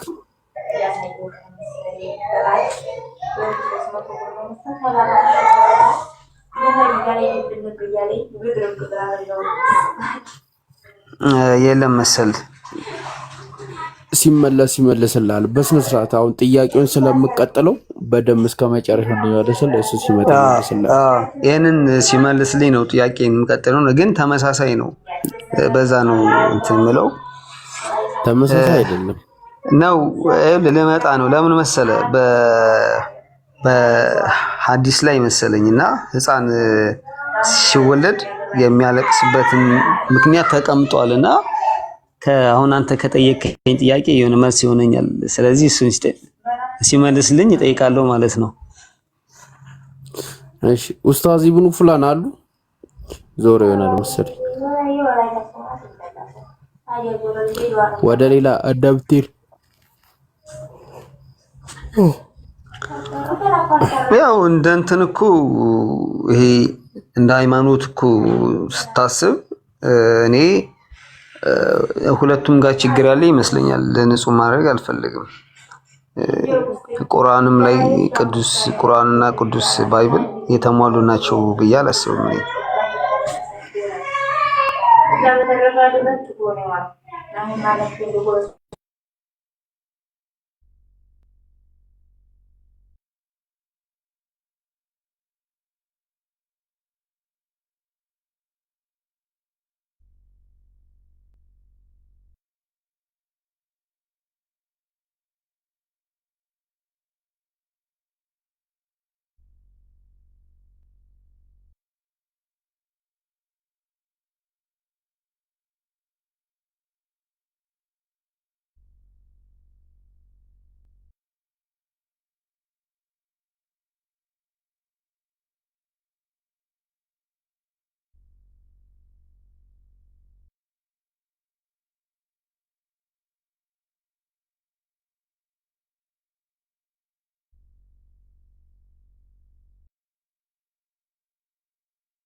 ያወራችሁ እንዴ? ምን ሆናችሁ ነው?